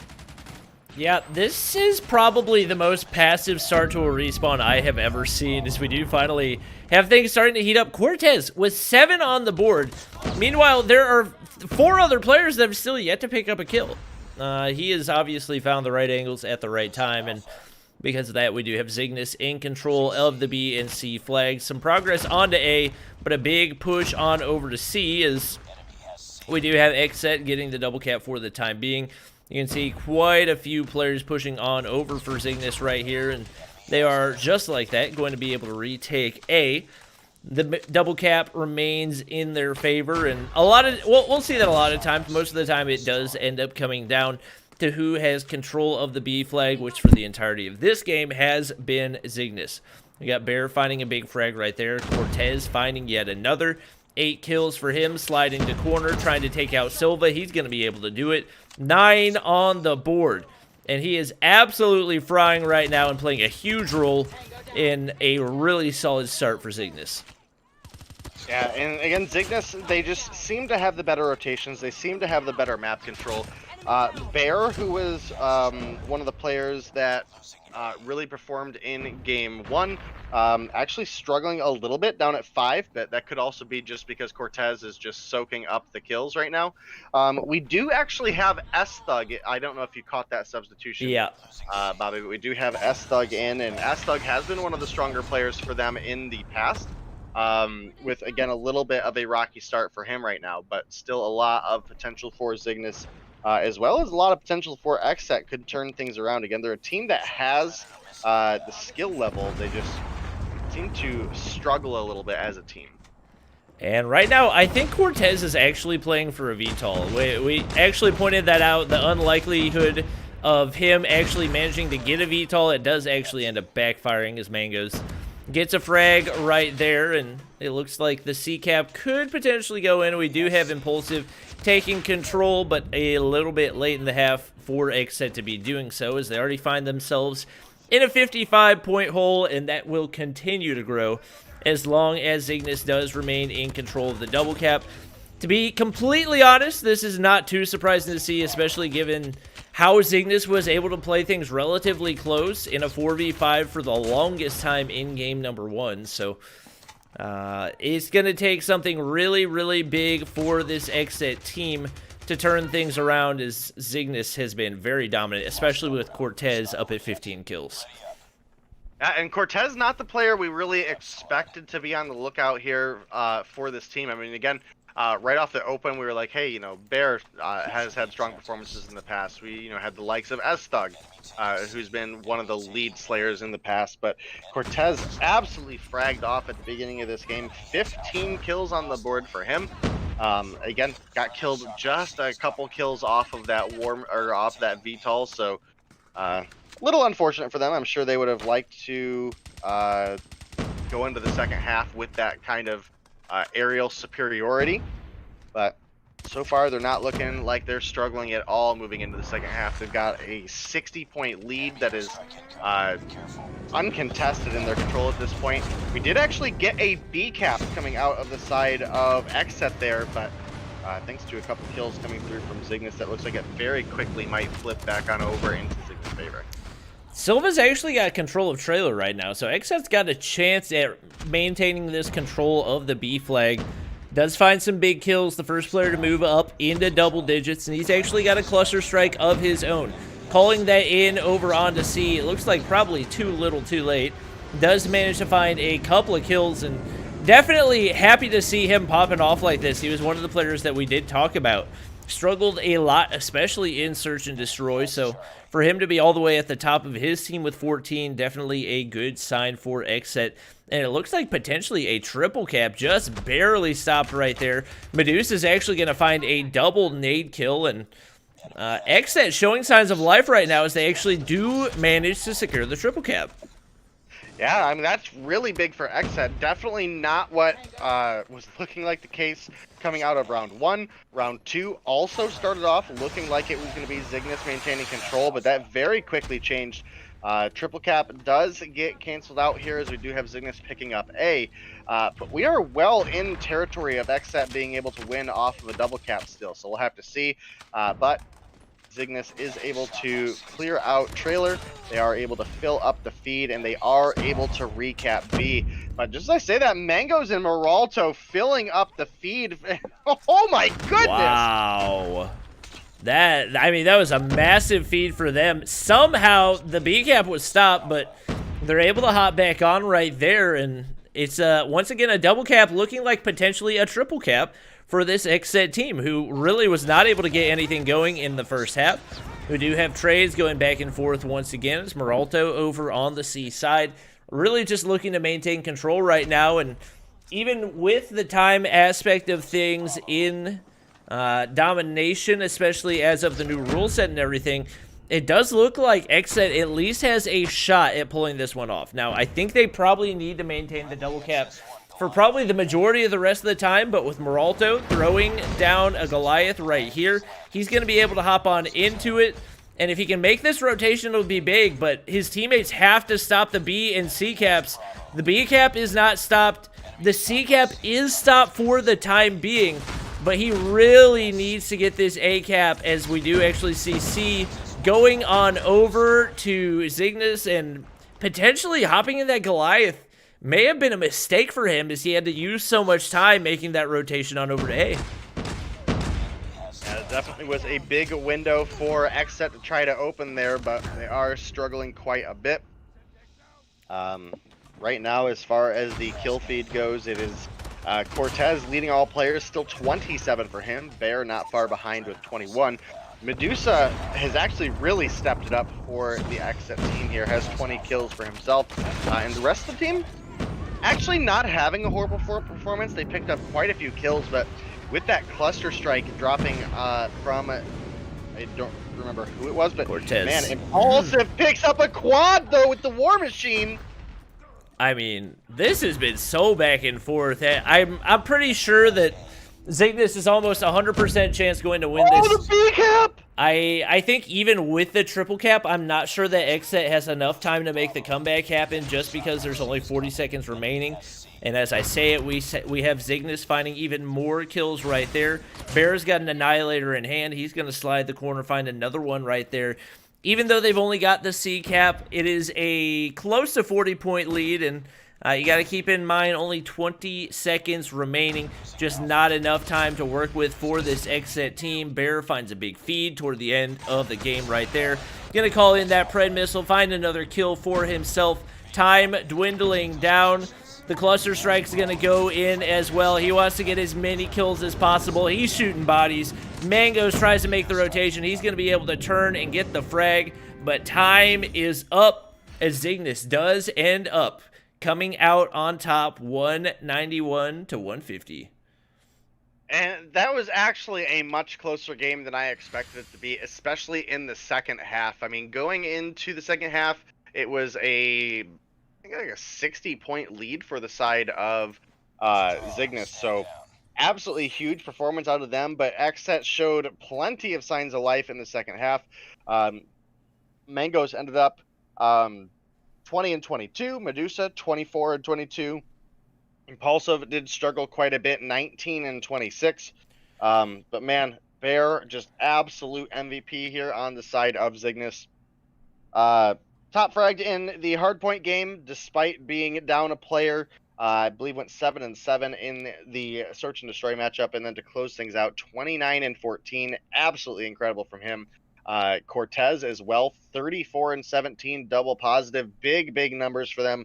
And honestly, if Cortez didn't have such a big first round, that could have very well been the difference. I mean, that game was very close in the second half. I mean, it looked like XSET were going to make the turnaround, and going from a 60-point lead to a 25-30-point lead is a pretty sizable swing. So XSET showing some big signs of life, but it is going to be Zygnus picking up the 2-1 victory over XSET.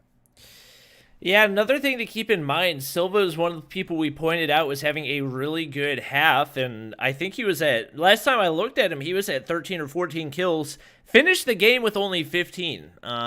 So that's another thing we've seen XSET struggle with, is consistency from their players. You have players that really pop off at given points in time, but you really got to maintain it throughout the entirety of the game, and if you have players that are only playing one half of it, it's just not going to make the cut, especially against top teams like Zygnus and a lot of the other teams that are in Mobile Mayhem. So GG's to both teams. It will be Zygnus taking the 10 points for the 2-1 victory right there. And that will, at least for the time being, allow them to move up into second place for Division 2. Tribe Gaming still yet to play tonight, but will not be losing any points, as you can only gain points unless there is a DQ. We still have yet to see games for Nova Imperium, Strike Zone, and Exiled, so each of those teams will have a chance at passing up Or Exiled won't have a chance at passing him up, but at least moving a little bit closer, as our next matchup is definitely going to be one that is going to be a blast to watch. NL Esports versus Team 11T. The two Latin American giants are going to face off as we get ready to hop into our third game of the night. Yep, and then before we move into our fourth game, we will have the interview with iPiano to kind of give them that introductory to the league. So keep an eye out for that. And it'll be Tribe versus 8 Kings to close out the night. So potentially two of our more exciting matchups. I mean, the XSET versus Zygnus matchup, leading into today, I thought that was just going to be Zygnus picking up a 2-0 victory. And if they had the 5th player for the Hardpoint matchup, that could have been the case. But XSET, honestly, they put up a great fight all through tonight. So definitely got to give them credit where credit is due. You have players of 11T starting to get into the lobby here. So again, this has been one of the teams that has been pretty strong. I mean, definitely struggled a little bit in some of the technical areas. Getting screenshots in was certainly a struggle for them in a couple of their games, but should be a fun one for them to match up against NL, kind of two of the bigger portions of the community for Mobile Mayhem potentially clashing. I mean, I'm sure they share a lot of viewers as well, but definitely should be fun to see both of the fan bases come in and cheer on their team. Yeah, I'm going to go ahead and apologize to the mods ahead of time, because I'm sure there will be lots of spam, as there's just a lot of energy coming from these two sides.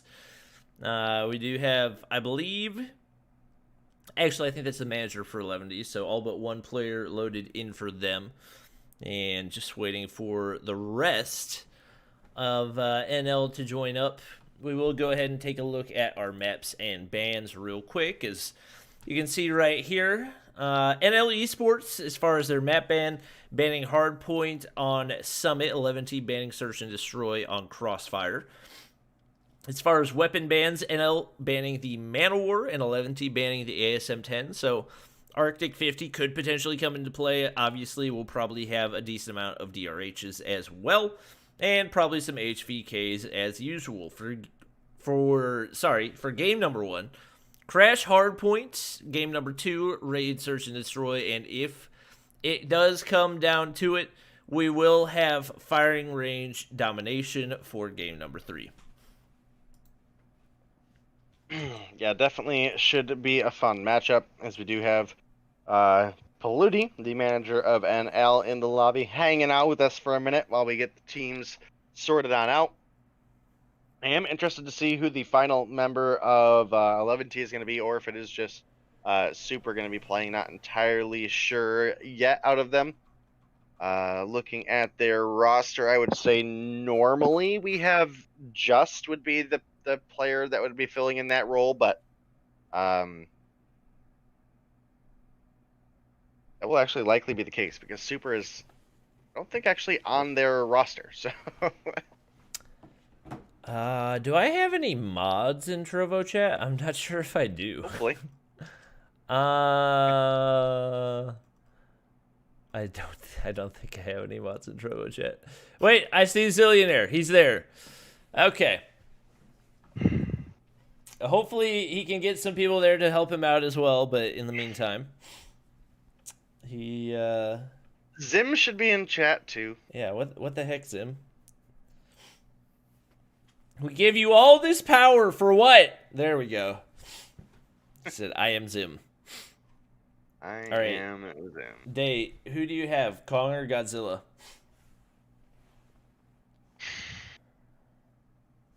I mean, I'm gonna be honest with you. I'm gonna be honest with you here, bud. I've always been a Godzilla fan. Mm-hmm. I just, like, if you look at what each of them is capable of, I don't understand how Kong is supposed to have any type of a shot. Like, Godzilla... Vitality and strength. I guess, but Godzilla shoots like a freaking gamma ray out of his mouth. Like, what are you supposed to do to counter that? Just, like... Dodge. Eat Dodge, it with your chest. Dive and dodge. We got raids from Cheto, raids from Envoy. I appreciate it. Welcome, everybody. Thank you guys for the raid. We got a great matchup ahead of us. Mods, you can just let the spam go for the time being. It's all right. It's going to happen. And, yeah, just waiting for a few more players to load in. And this is definitely going to be... I hope this goes to a game number 3, because I'm sure each and every one of these players is going to be putting everything on the line. Yeah, absolutely. I mean, again, definitely going to have some rivalry as well between, obviously, UG and the side of NL. So that'll be some exciting spice for the night, as well as, obviously, just... the Spanish or the LATAM community being semi-divided or having to pick favorites here should also, again, kind of spice up some of the momentum of the gameplay here. As far as the standings go, we would obviously have to lean a little bit on the side of NL for this matchup, but 11T have really showed up big, and normally for NL, I give them the advantage over teams in Search and Destroy thanks to the presence that specifically Cheto and lately Fish as well have really been able to put. But with Wiru being here, Wiru's been an absolute monster in Search and Destroy. So I'm definitely excited to see how that tosses things up for the side of NL.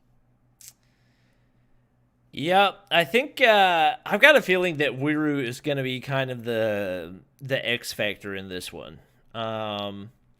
I think whether or not he shows up in the respawns is going to decide whether or not 11D's got a shot at winning this one. We know he's going to show up for the Search and Destroy, but also you gotta think about the factor of Cheto in Search and Destroy and what a big factor he plays. So really, Search and Destroy, I feel like, could end up going either way. And I think the way that Wiru performs in those respawns is probably going to be what decides whether or not 11D can take the win here today. Yeah, definitely going to be kind of the X factor for 11T. He's been one of the strongest suits for them in Search and Destroy. We do have Fish joining for the side of NL, and there it is, just joining up for 11T. So should be pretty close to getting you guys into this clearly a monumental game between 11T and NL. Okay. Apparently, everybody in chat now refers to Kong as Monkey. Yeah. That's, I mean, I had never heard that before, but obviously he is a ginormous monkey, so who knows? Technically, he's not. He's a ginormous ape. Okay, monkeys are apes. Monkeys have tails. Monkeys are apes, are gorillas, are Kongs. Are Kongs? That's how it works, Day. Apparently, I am also a monkey. Thanks, Zim. Yeah, we got all of our players in here, so once everybody gets their loadouts squared away and everything else, we'll be good to go for game number 1. Will there ever be a 12T? That's a good question. Maybe I'll make my own team and name them 12T. Could be. Maybe that'll be your team name for the next Content Creator Showdown. True. That's a good idea.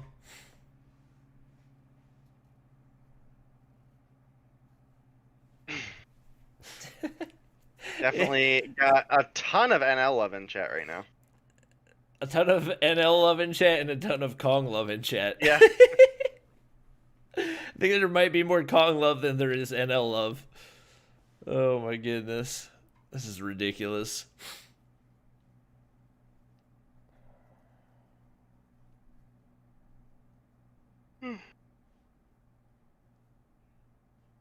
I am so tired today. I feel that. Work kicked my butt today, for sure. It's, Molly's going out of town for 4 days or something, so I'm going to be working stupid hours. Just stream from 9 p.m. to 3 a.m. and then wake up and stream from 9 a.m. to 3 p.m. and just cycle it. Cycle it nonstop.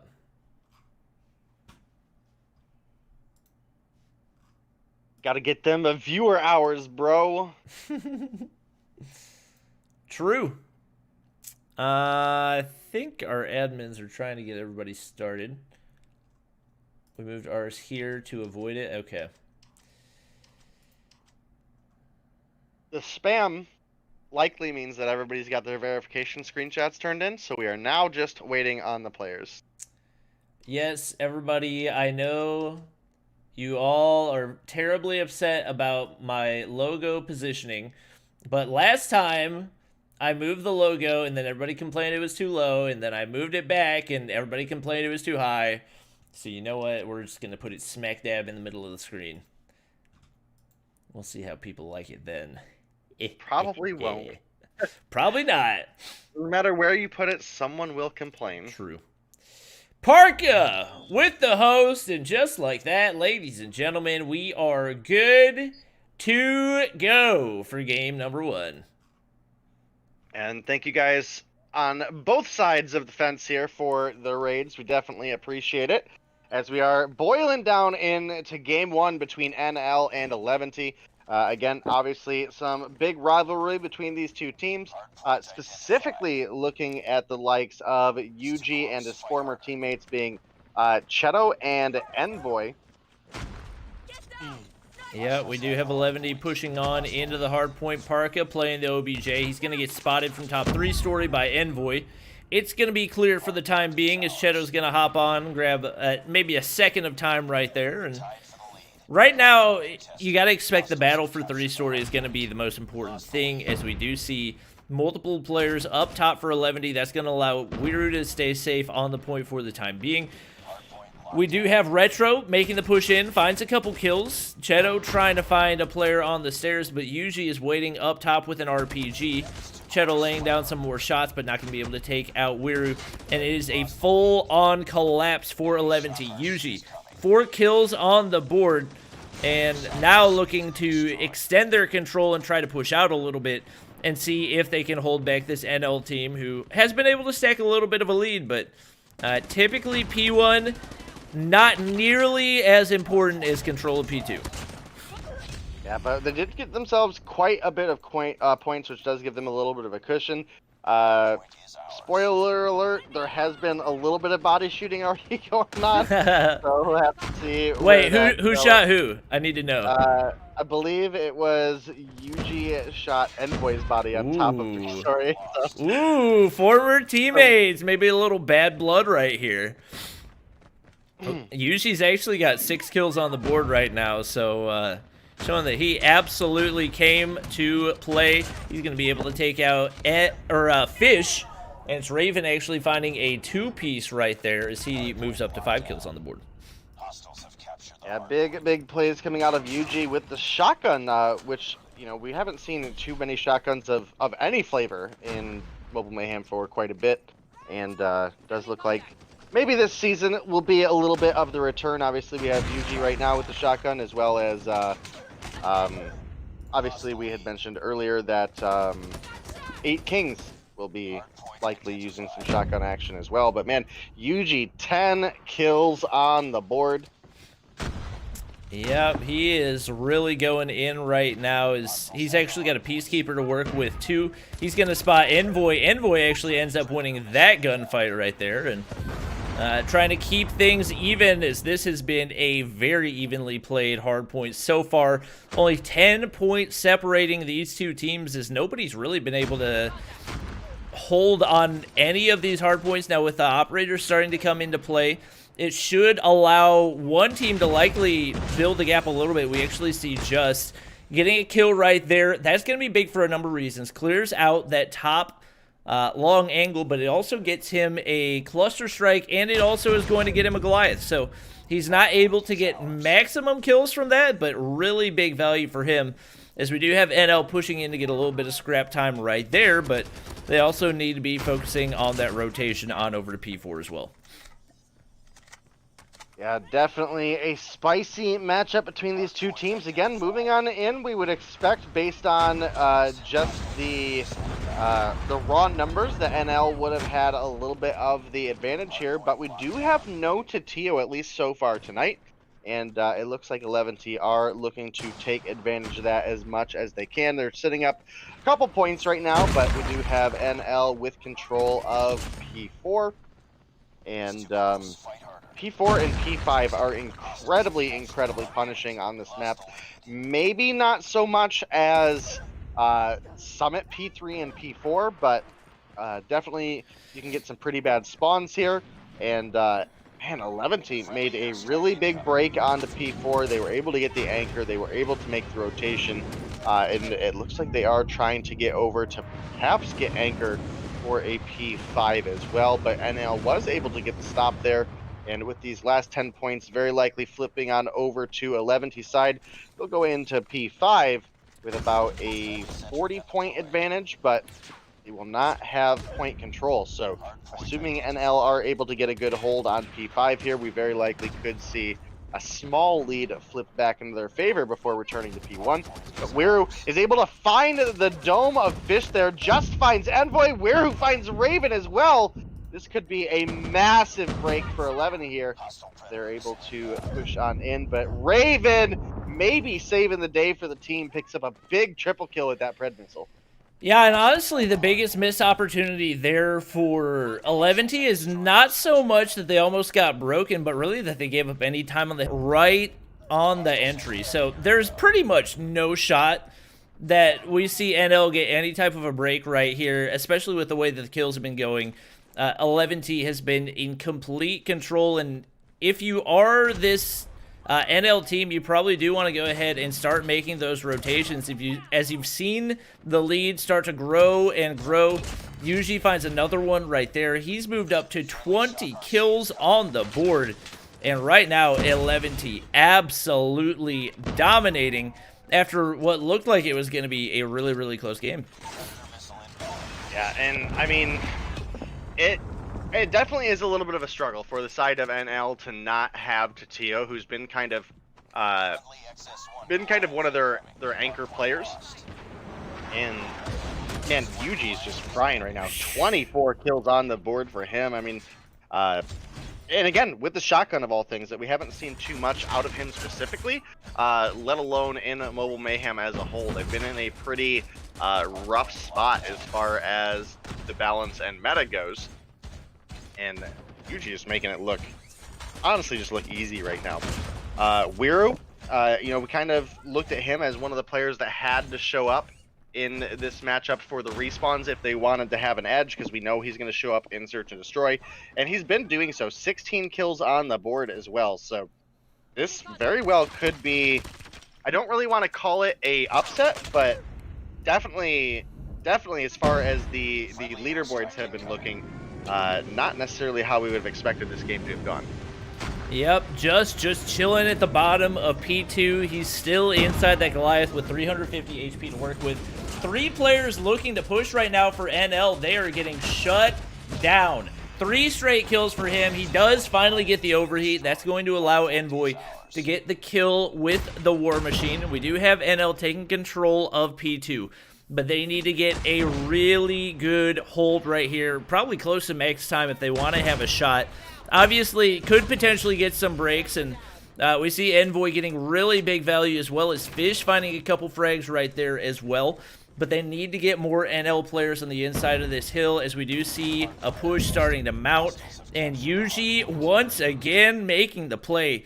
30 kills for him, and we're not even close to being done, ladies and gentlemen. This man is on an absolute spree, as we do see 11T getting a tiny bit of scrap time on P2, but the big thing to note is that they do have control of P3, which sets them up really well for the end game right here. Yeah, absolutely. We're within 50 points for the side of 11T. NL absolutely could make the comeback, but it would be a long, hard-fought comeback as this game has gone. They do have control of the hardpoint currently, but obviously members of 11T trying to start making rotations on over. And does look like 11T is going to clear that one out, or started to at least. And it is currently still NL with control. We have Fish on the point, finds one, finds two. This is actually a really big hold for Fish here, and this is a big opportunity for the side of NL. If they're able to hold this hard point for the rest of the time, they're going to be just about 15 points behind, I think. So really anybody's game still here, boiling down into, again, the harder hard points to break, being at P4 and P5. Fish does rotate on up, going to give a couple trickle points over to the side of 11T, but it's now NL starting to make the rotation over to P4. Fish and Retro picking up some really big kills there. Parka is going to answer back. Fish making a big backside rotation.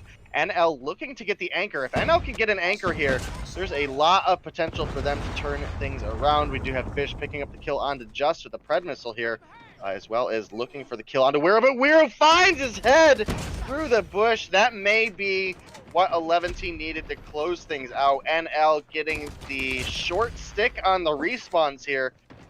And this looks like this is going to be 11T taking the hardpoint win. We're very close to it. Just as I say that, the feed starts filling up with NL, but then once again, it is back to 11T, and they take control. Yuji, 33 kills on the board, an absolute monster. And if they sit on hardpoint for the remainder of the time, they'll be able to close things out here on P4. They hopped off for a second right there. I don't know if that's going to be enough to give NL a shot at being able to get into the hard point right here. We do actually have Raven sliding on through. I think he held the contest for just 1 second, and that means it's going to require 1 second on the hill for 11T. You can see NL perfectly set up on P5, but they can give away nothing. 3 players up inside this hill. They know they can't even allow just a second of time to go over to NL. You can see Wiru cooking the nade right there. Not going to be able to get the frag with it. We do have Yuji looking to push up. He's got a shotgun in hand, so not a whole lot of range opportunities. And now Cheto in danger as he knows players are going to be pushing up the stairs. He is able to get the frag onto Wiru. He gets some help from Fish. They're able to maintain it, and somehow NL is staying alive. 1 player pushing up for Parka. It's going to be Parka, but he gets taken out. Fish finds the frag once again. They've got control right now. If you're NL, you got to go ahead and send your players back to P1, because if you don't, that 1 second of hill time is going to have such a big respawn performance before the game started. I really expected them to come through and push back and search and destroy. So for them to open out with a win here is really big for them, especially, again, they have Wiru, who's been such a monster in search and destroy, pulling through 24 kills there in that hardpoint matchup. Fish on the side of NL, 25, Raven 27, Cheto 20. A lot of the kills were there, but man, the rotations just largely went in favor of 11T. They were able to win a lot of their gunfights as well. So moving on into search and destroy, definitely going to be a little bit of a struggle here for the side of NL. Again, being down to Tio, while he hasn't been the top fragger this season, he's been a really strong, consistent player, as well as I feel like just holds the team together. So this is a big detriment here on the side of NL. Yep, and one thing we're definitely going to need to keep an eye on in the search and destroy is going to be the sniper battle between Zai and Cheto. Zai, one of the newer snipers to the league, but has definitely shown that he has earned his spot. Obviously, Wiru's going to pop off. This is, it's pretty much certain. You got to think there's like a 99.9% chance that he's going to pop off in search and destroy. So a lot of what it's going to come down to is how the rest of the players play. And, I mean, there's obviously opportunities for anybody. Anybody can pop off at any given point in time. We're just going to have to see who it's going to end up being and whether or not we can get enough from the supporting players of NL to give them a shot. Obviously, Fish and Raven, as well as Retro, the newcomers for the team, have played a really big role. We'll see if Envoy can play up to his standard and give the team the boost that they need to push this to a Game 3. Yeah, you're absolutely right. And, I mean, honestly, just such a big matchup between these two teams. It does look like we had Retro drop out here on the side of NL. try to see if maybe we can get any sort of insight. We do have actually Tatio in the voice chat now for the side of NL, so that could potentially be the rotation that we get in. You know, I mean, again, honestly, Tatio been, even when he doesn't top frag for the team, it seems like the team just really performs well when he's there. So there's definitely a lot of weight in being a motivator for the team. So. Yep, and seems like for some reason, YouTube stream is lagging. I promise you Trovo stream is fine, so if you guys want to go watch on over on Trovo, feel free to do so. That's where all the hype is anyway. But yeah, waiting to see. I mean, given that we had somebody leave and also that Tatio's in the voice call, seems like odds are pretty good that Tatio's going to be joining. He's been very, very up and down as of late. He was actually on my team in the Content Creator Showdown and performed really, really well. So I know that he's capable of pulling his weight and getting those frags, but to do it in a, you could almost call this a rivalry matchup, I think. If he's going to be able to do it here, it would definitely be the time for him. Yeah, you're absolutely right. I mean, we expected this to be a great game off of the start, you know, just looking at it coming into today. And that first round was absolutely the case. I mean, at first it started off looking like NL was doing really good, and then it was back and forth, and then it looked like Eleventy pretty much had it in the bag, all the way boiling down to the fact that they were 1 point missing. And then NL, just out of nowhere, is able to get a really strong full hardpoint hold on P5 the second time through.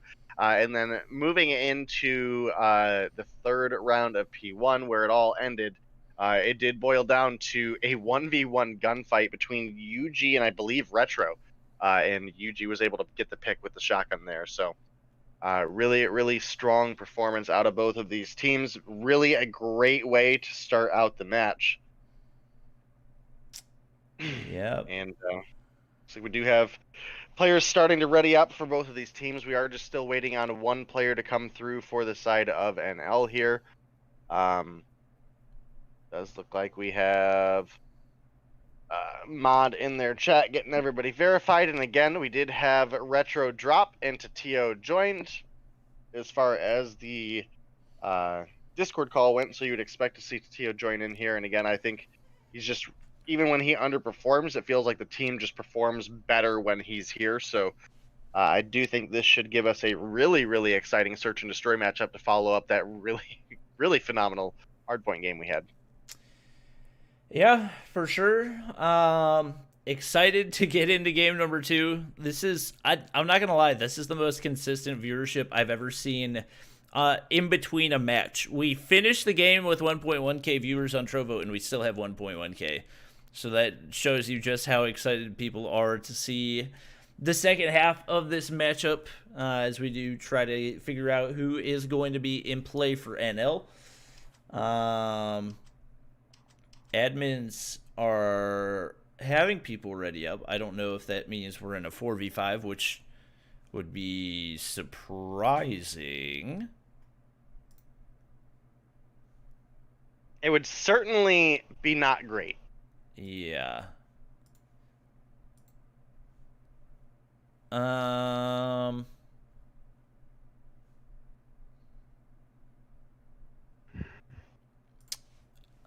So Splinter, what's the call here, bud? Are we getting a 5th player for NL?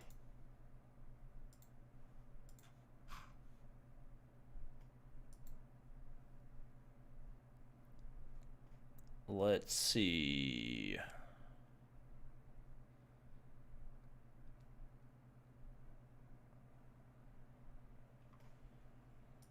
I mean, taking a look down at their voice call, Tatio's still down there.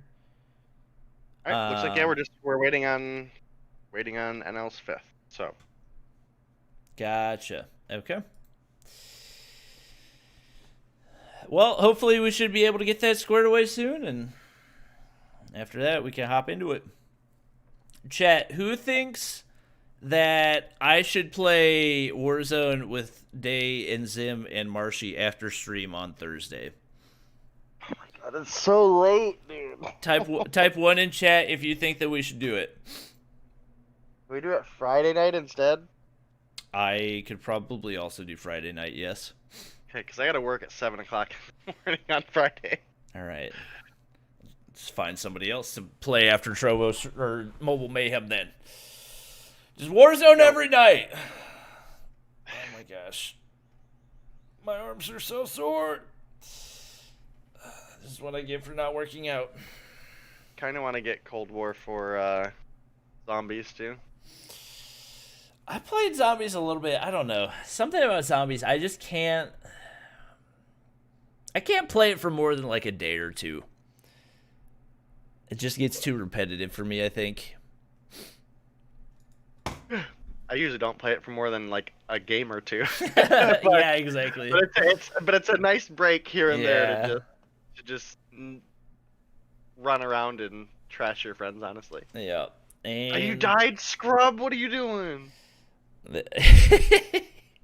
That's what I'm trying to think who that was. I think it was Hitman whenever we played together. I think Hitman kept getting knocked. He got knocked like 15 times or something. But we do have Tatio joining up, and that should be the last detail needed for our two teams. And with that, hopefully in just a second, we will have everybody readied up for game number 2. Yeah, definitely should be an exciting matchup between these two teams. Obviously having Tatio here, big anchor for the team, big kind of motivator that binds the team together. So definitely would expect to see a big matchup out of these two teams. Kind of the wild card that we're really looking at, though, is Wiro. Has been an absolute monster in Search and Destroy. So we'll have to see if anybody for NL is able to shut him down. Yuji, obviously from the beginning of the season, I've mentioned that he brings a lot of consistency to this team, and I mean, honestly, just had such a crazy performance in the first matchup, that Hardpoint matchup, ending off 35 kills on the board. So really, really great games out of him, and yeah, I think this should be a phenomenal game, and then. You know, hopefully, I would love to see this go to a game 3, Bobby, between these two teams. But if it doesn't, we will have Tribe versus 8 Kings for you guys to close out the night. So make sure you guys stick around for that as well. For sure. Apologies for the wait in between games, but I think in just a second we will finally be good to go. A lot of these players have been on the same team in the past. A lot of people don't realize that Parka actually used to be on Infinix, which became NO. So Parka used to play, I believe, with Chedo and Envoy. I think Tatio joined later. Obviously, Yuji used to be on NL. Just has played with NL. Wiru and Zai, the only two... Wiru, Zai, Raven, and Fish, the only new players among the group. So... obviously, and all phenomenal players. Yeah, yeah, exactly. Lots of history between all of these guys, which is why it makes for such a great matchup. And we saw that right there. Coming down to 249 points for 11T, and we get a full hill hold by NL in the battle for P1. Was just an absolute beauty. So hopefully we'll get around 11 and potentially a game 3 between these two teams as well, as just a couple more seconds, and hopefully we get our... yeah, there we go. Everybody's readied up. Game number 2 is underway. Yeah, and what a monumentous game, because again, leading on into this matchup, we would have expected NL to have kind of a little bit of the advantage just based off of the standings, but 11T came through with such a strong performance, again, specifically Yuji, who appears to have the MP7 out here once again. This is definitely a gun that we've seen him make pretty strong use. I do think a lot of this matchup is going to boil down to just how well Parka and Zai can perform against Fish and Chedo, but right there, it's actually Wiru picking up the opening kill onto Cheto. I mean, again, this is the guy we expected to show up here for this team, and he opens it up with a very, very quick first blood. We have 4 snipers in play for 11T right now. Obviously, it's a relatively sniper-dominant meta, but to have 4 in play, not something you really expect to see, and obviously the first blood, it's going to pay off for right now, but we do have NL playing very, very passive right here, not peeking any angles, and that makes things a lot more difficult for NL, or for 11T, without a whole lot of versatility. Tio, or rather just being the only player for 11T with an AR in hand, and all the nades going out. Raven gets a big hit marker up top, but he's going to be able to regen. Wiru does get taken out by Envoy. Couple frags come in for 11T. NL down to 2 players right here. Yuji's not going to be able to hit the shot, though. Envoy finds the big frag, and they continue to hold down on basketball court. Envoy trying to hold that top side, but with a DRH in hand, not going to have a whole lot of reliability. So that's something you got to keep in mind. Zy tries to find the sniper angle, but he's not going to be able to do it. Just takes out Raven. It's going to be Envoy all by himself. Misses a few shots. Parka slides the corner. He gets the frag with the Arctic 50, and it's going to be 11T going up to the lead 1-0 off the start. Yeah, that was a really big wall bang by Parka there. The lead going over to 11T. Big round coming out of them. Definitely got to keep an eye out for these sniper matchups, because again, Cheto is the one, or one of the main players on NL that we say has such a big impact on search and destroy. So Wiru being able to find a really big double kill, or a really big opening kill in that first round was huge for them. But Envoy is able to pick up a kill, and Raven as well finds Yuji. That's absolutely huge. But Parka able to find the better of Cheto, just not Cheto's day. Right now a 4 versus 3 advantage for the side of NL.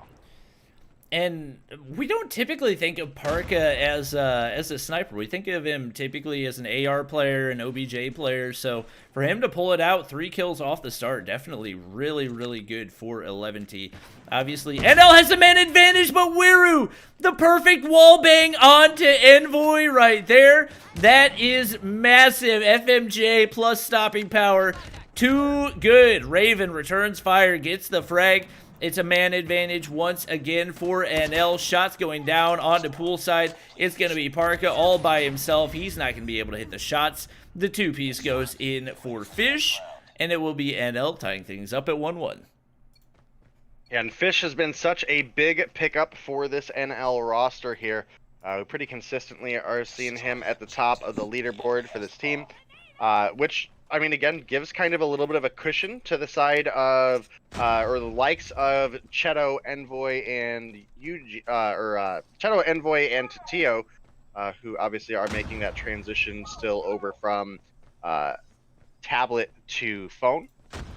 And it's been an exciting matchup right from the hardpoint set all the way into the first couple rounds here of Search and Destroy. Cheto finally finding a little bit of his groove, picks up 1, but Wiru answers back quickly, picking up a kill onto Raven. Envoy just fragging out here for the side of NL, picks up a kill onto Zy. Man advantage once again for the side of NL. Yep, just has a bomb in hand. He's currently up by Red Room and trying to find an angle to push, but just not a whole lot of options over at B. We do have Fish up in the top of Red Room, and with another player over by Statue, not a lot of angles for him to work with. Yuji, who had 35 kills last game, yet to find one right here. He's not found the same effectiveness on this map as he was able to on Crash. He's going to go ahead and get rid of the trophy system. Shotgun now. Yeah. Does get the trophy system out right there. A little bit of a glitch with the crosshairs right here, as he's pretty content to play passive, and just now makes the rotation back toward poolside. And now the push on into A is going to go in. They got to make this quick, as they do go for the plant right here. Tio has the sniper up on the top side. Doesn't hear the audio for the bomb going down, and that's going to allow it to go down.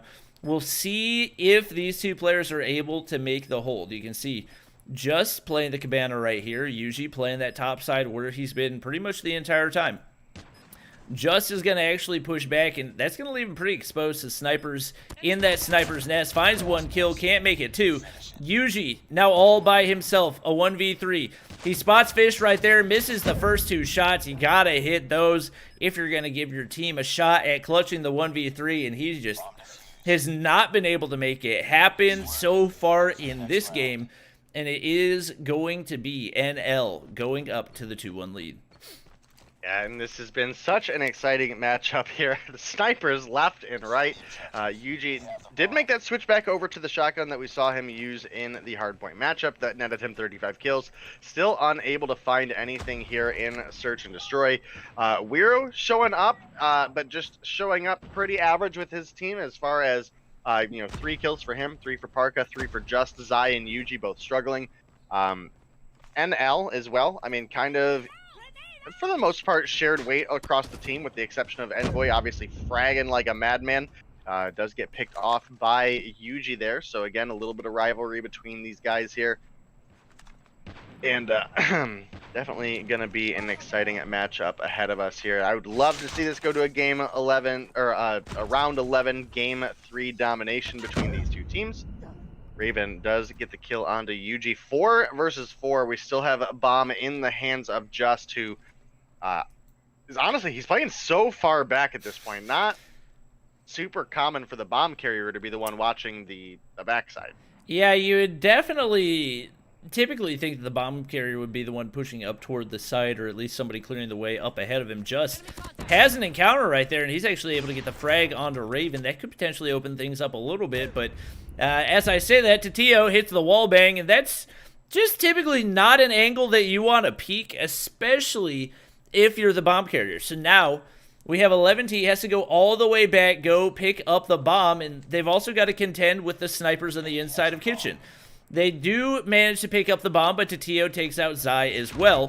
Fish going to find the frag onto Parka, and it's going to be Wiru all by himself. He's got to get the plant, and he's got to do it quick. Tatio on the other side of this wall. He gets the frag. I think he's going to be able to get the plant down right here, but he's got to manage to find a 1v2, and with players up in laundry, it's not going to be easy. Fish goes to top a statue. He jumps down. The shot from Wiru, so clean. Can't hit Cheto on the follow-up. He needs to find this right here for the clutch of the day. I'm not going to say the clutch of a lifetime, but it would definitely be an epic one. Cheto not trying to overexpose. He's going to push on in right here. He's got an SMG in hand. He's going to be able to win the gunfight. NL taking yet another round, and the perfect clutch from Cheto will result in the 3-1 lead. Yeah, and NL, again, we do typically, for NL's matchups, give the edge to them in Search and Destroy. And it definitely was a little bit reliant on the wildcard Wiru, who does have 5 kills for the team. I don't recall him in the past being too much of a sniper main. No. So, a little different that he's playing with the sniper here. It is a very sniper-dominant map, so it does make sense. And, I mean, he is top fragging for the team, so you can't really complain too much. But UG finally was able to pick up a kill last round, which did help them narrow things down to a little bit doable of a circumstance. Obviously, where it was looking for the 3 versus 1 in clutch, but he was unable to find the kill on the Cheto. And for the last round of offense, 11T are once again a little bit behind with the bomb, just finally making his rotation up. UG was able to find a kill onto Fish, which is really big for them. Cheto does find Zai mid once again. Zai really struggling here in this game. We have a couple members up in the laundry room, but didn't quite know the bomb plant was going on. Just in a great spot. Gets the bait out, and 11T fill up the feed. It's now Cheto all alone. And this is going to be 3-2 now as 11T stop the momentum and pick themselves up a second round win. Yeah, that was definitely a must-have for them, as it did seem like things were definitely starting to swing the way of NL. We'll see if they can keep that going, as we do have 11T now on the defensive side. Parka making that push on over to Kitchen, and this is a much more aggressive push than we saw really at all for 11T. As you can see, 2 players already pushing on into the site. Trades going in left and right. Envoy on basketball court to Tio.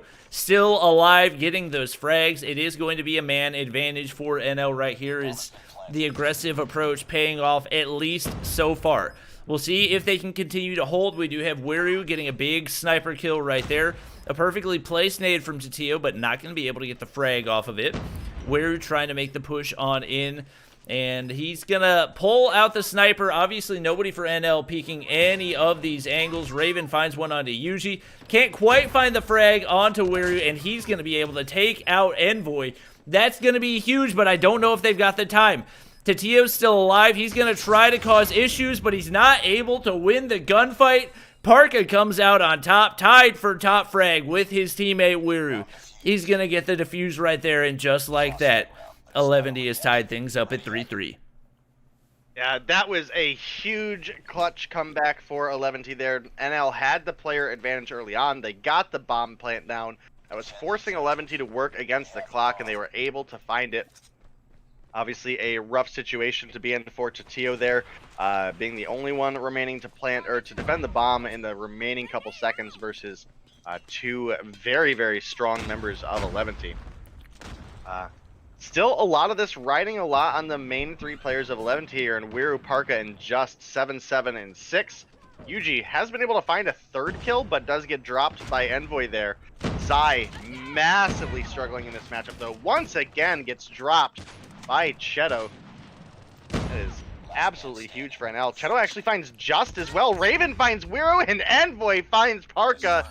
The clean sweep round coming through from NL there to answer back on what looked like a momentum picking up from 11T. And that was so interesting because initially NL, in their first offensive round, had pushed very aggressively. They had a man advantage in the bomb down, but they weren't able to clutch up. But that time we saw them play very, very passive. It didn't seem to be in their play style, but it ends up paying off as they actually get a 4-0 win in that round. So expecting to see that passive approach again, but we actually don't see it as we get an absolute clash at the border of basketball. We're trying to find a shot onto Cheto, but Cheto says not today. The plant is going to go in onto A, and it's going to be Zai, who is yet to find a kill all by himself, doesn't hear the footsteps of Envoy, and just like that, we are at game point for NL, who is looking like they may very well push us to a game number 3. Yeah, and a game 3 would be really big between these two teams. The first respawn game was looking very back and forth, and then it was looking really in heavy favor of 11T for a large portion of the second half.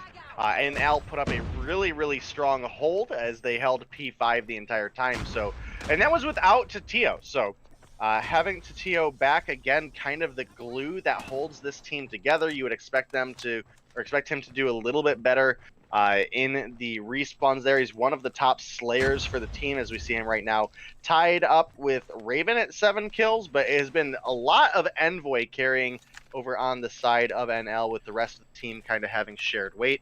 Zai still struggling to find a kill, completely content with just playing passive here, waiting for someone on NL to try to climb up over this edge. And just as I say that, he starts to peek a little bit. I think he caught the glimpse of Raven there, just laid down, and a nade's going to come in, but a good trophy systems from Zai is going to save his life, honestly. Yeah, very, very passive once again. It is actually NL at the disadvantage right here. Cheto trying to land the wallbang, but nobody on the opposite side for 11T as they've backed up a good amount. Wiru holding from spawn with that sniper in hand. Obviously, Park on the backside of Cubby, just on the backside of Bomb, and Zai overlooking that sniper's nest. If you're NL right now, you got to make a push one way or another, and you're kind of running out of time. Some big frags coming in for 11D. Tatio is able to find one, but it's not enough to clutch up right there, and 11D stays alive just a little bit longer as we now go to round 10. Yeah, round 10 out of 11. This is 11D's chance to push us into that game 11 scenario, or round 11 scenario. Still want to see it go all the way into domination. I don't want to see 11D pick up the 2-0 win. Not playing favorites here, want to see good matchups, just to make that clear. But very aggressive push up by Yuji here. Does look like NL are pretty content with just playing passive and looking for a pick to rotate up A side. I don't Geo, really watch it back. that. So right now, NL is 100% banking on Cheto getting the pick onto Sniper's Nest. There is nobody exposed in any way that they could possibly be spotted. Obviously, NL just can, or 11D content just to sit back and play defense. We do finally have players pushing up. Titio's pushing into the bomb site. Not able to hit the initial shots onto Parka. Parka actually ends up getting a double kill right there. It backfired in a big way. A 5-0 round for 11D. They bounce back 2 rounds in a row, and they now have a shot at closing this out in a sweep. Yeah, definitely an opportunity here just with 10 kills on the board. Parker with 9, Wira with 8, Yuji with 5, Zai finally picking up a couple kills for the team there as well, which really helped them out that round. Now in the final round, 11T have control of bomb once again. Just is peeking up, looking for a B-side push. Most of his team with him here, so you would expect NL, when they do finally see that they are making the B-side push, to come through and make that call out. Fish and Yuji both get hit markered there. That's almost a wild trade between these two teams. Every member, or every player, still alive at this point. And does look like both teams just playing super, super cautious here. Yeah, and you can tell this one's going to come down to the wire. Nobody peeking any angles. I don't think anybody this round has been touched by a bullet. I think it's only been grenade damage so far, and we've actually got 11T now making the push toward mid, which is not a push that we've seen a whole lot, but that they actually have perfect control of both kitchen and bank room. Just as the bomb in hand, Parka finds the first blood onto Raven. That is huge. That leaves Titio all by himself over on basketball court. We got multiple players in the surrounding area. Wiru finds the huge snipe right there. An absolute must-have. They've got a 2-man advantage. They're about to get the bomb down right here, and things seem to be falling apart left and right for this NL team. Zai, who had struggled all game long, finds a 2-piece right there. It's all down to Envoy. He gets the first frag, but just shuts it down right there. And it's actually going to be 11T with the 2-0 sweep. What a big game between these two teams here, Bobby. I was really hoping this was going to go to a game 3. It was looking like it was going to for a while, but in the end, again, Zai struggled all game long, but found his groove in a big way in those final 2 rounds. I mean, sat down with a goose egg, and then in those final 2 rounds, was able to pick up 4 kills for the team. Ended up being 4 and 8, so again, massively negative. I mean, double negative, but found the kills when he needed them. Yuji, only 5 kills on the board this time, but after a 35 kill performance in the first game, I don't think you can really hold it against him too much. Wiru, 9 kills, Parka 10, just 11. Phenomenal game. I mean, if every search and destroy game came down to a game or around 11 like this, I would be absolutely happy one way or another. But, you know, again, I really would have liked to see specifically these two teams go into a game 3. Yep, that was, I mean, even though it wasn't top frag, it seemed like Wiru had all the perfectly timed picks that he needed to have, and that was definitely a big factor. Obviously, Parka, the leader of the team, 10 and 5, playing a really big role, as well as just all around, really well-rounded performance by 11T, especially being down 5-3. It looked like NL was going to be able to close things out easily, and their pushes were just not there in those last few rounds. They got very, very tentative, especially in, I believe it was round 10, where all they had was Cheto overlooking pool and everybody else was just camping back in the cubby, and then all of a sudden they decided they were going to push out of nowhere, and they just got absolutely demolished as they went toward the point. And not too surprising to see that happen when you go from 0 to 100 like that with no information about what's happening. So definitely tough to see for this NL team. You would definitely have liked to see a game 3, but congrats to 11T. Huge win for them. Make sure you don't go anywhere. We got another big matchup coming at you guys. Tribe Gaming at the top of Division 2 up against 8 Kings, the newest team in Mobile Mayhem. This is the team that is going to be replacing Aura, who is not able to field a full roster. Oh wow, Compa Peak. I used to play ranked with him all the time. I think he might actually be in my clan. Apparently, he's going to be on 8 Kings. Obviously, iPiano, one of the players that I drafted for the COD Mobile Creator Showdown. Skizzle, that's not a player that I've heard of before. We got a few tribe players obviously loaded in as well. So just waiting for a couple more. I think I used to play ranked with Molly as well. I think it used to just be Molly, but I think there are multiple people on this team that I used to play with all the time. Well, I do believe if you want to jump into that interview we have with iPiano, that'll probably give us some time to get everybody loaded in as well. So, all right, we'll go ahead and roll it. hello, everybody, and welcome to our second interview here on Mobile Mayhem. Today, I have iPiano from our newest team to Mobile Mayhem, 8 Kings. How's it doing, man? How are you? How are you doing, man? How are you doing, Dynamite? I'm doing great. What about you? I'm doing good, doing good. Long day at work, just trying to get some stuff done before the broadcast today.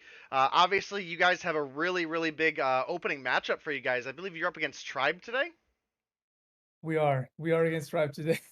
Yes. I guess that'll be a good segue into our first question here. Then is you guys are obviously the newcomers to Mobile Mayhem, being new to the pro scene. Who do you guys think your biggest competitor for this season is going to be? I honestly believe it's Tribe. It's gonna be tonight. I think Tribe is the biggest contender right now. I think they're the team that's showed to be in the most solid and consistent position for the past few weeks, and they're kind of the ones setting the bar at this point. Yeah, Tribe definitely been an incredibly strong team this season. Obviously, with you guys being new, we don't really have a ton of footage or history to go off with you guys. But I have heard kind of through the grapevine from some teams that your guys' scrims have been going incredibly well. So it sounds like you guys are going to be a good fit here for Mobile Mayhem. Um, how how do you feel about making the transition from just being more so like a ranked team into now being into a professional scene? Well, I don't think this team ever started as a ranked team. We started this team around Christmas, around a month and something ago. It hasn't been long, and our objective was solely um I was trying to put a roster for this season's Mobile Mayhem, but I couldn't find it in time. For season So 4? yes, Okay. for the one that we are now being like added, right, Oh, for this okay. one. Okay, cool, cool. That was our objective, but I didn't make it in time for the like to submit a roster. Um, and then this opportunity came up, and look at us. We've been grinding every single day. Even though we couldn't get in at first, we've been grinding, we've been playing, we've been kind of, I don't want to say making a name for ourselves, but we have really been putting in the work. And I think that it's showing a little bit, and people are starting to recognize a little bit of what we're doing, and that's really nice. Yeah, I mean, definitely a big opportunity today to make a name for yourself, going up against one of the top teams in Mobile Mayhem. So definitely a big opportunity. Win or lose, this is a great place for you guys to be able to showcase your skills. Um, you've got your teammates Washi, Skizzle, MJ, Molly, Compapeak, and Gucci with you. Yes, sir. Do we have any information from you on what the starting lineup looks like? I think the starting lineup is gonna be Washi, Skizzle, Emali, MJ, and myself. I think that's gonna be the starting lineup for tonight.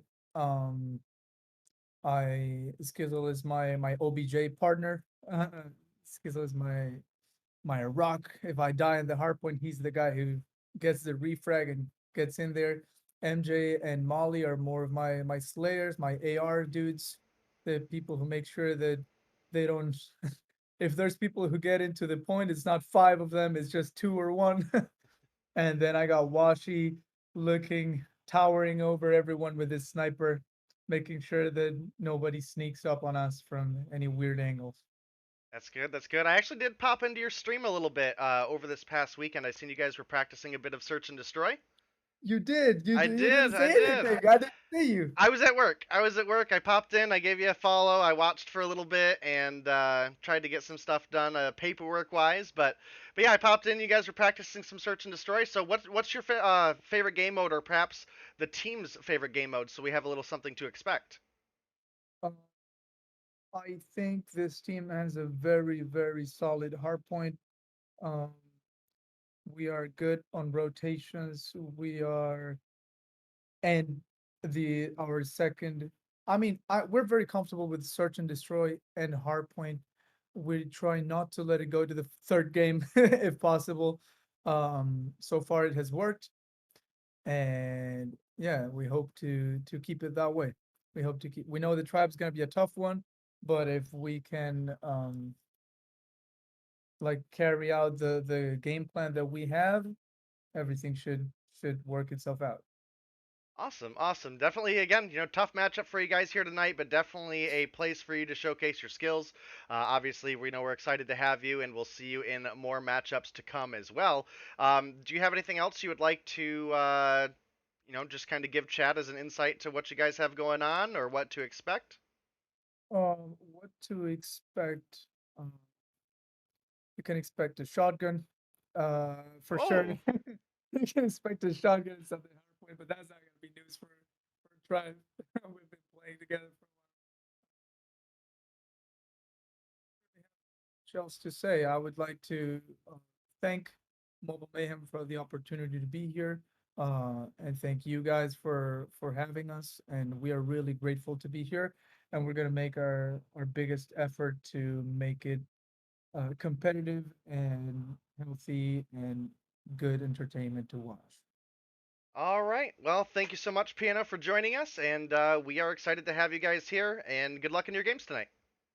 Thank you very much, Dynamite. Have a good day. Did he call you Dynamite?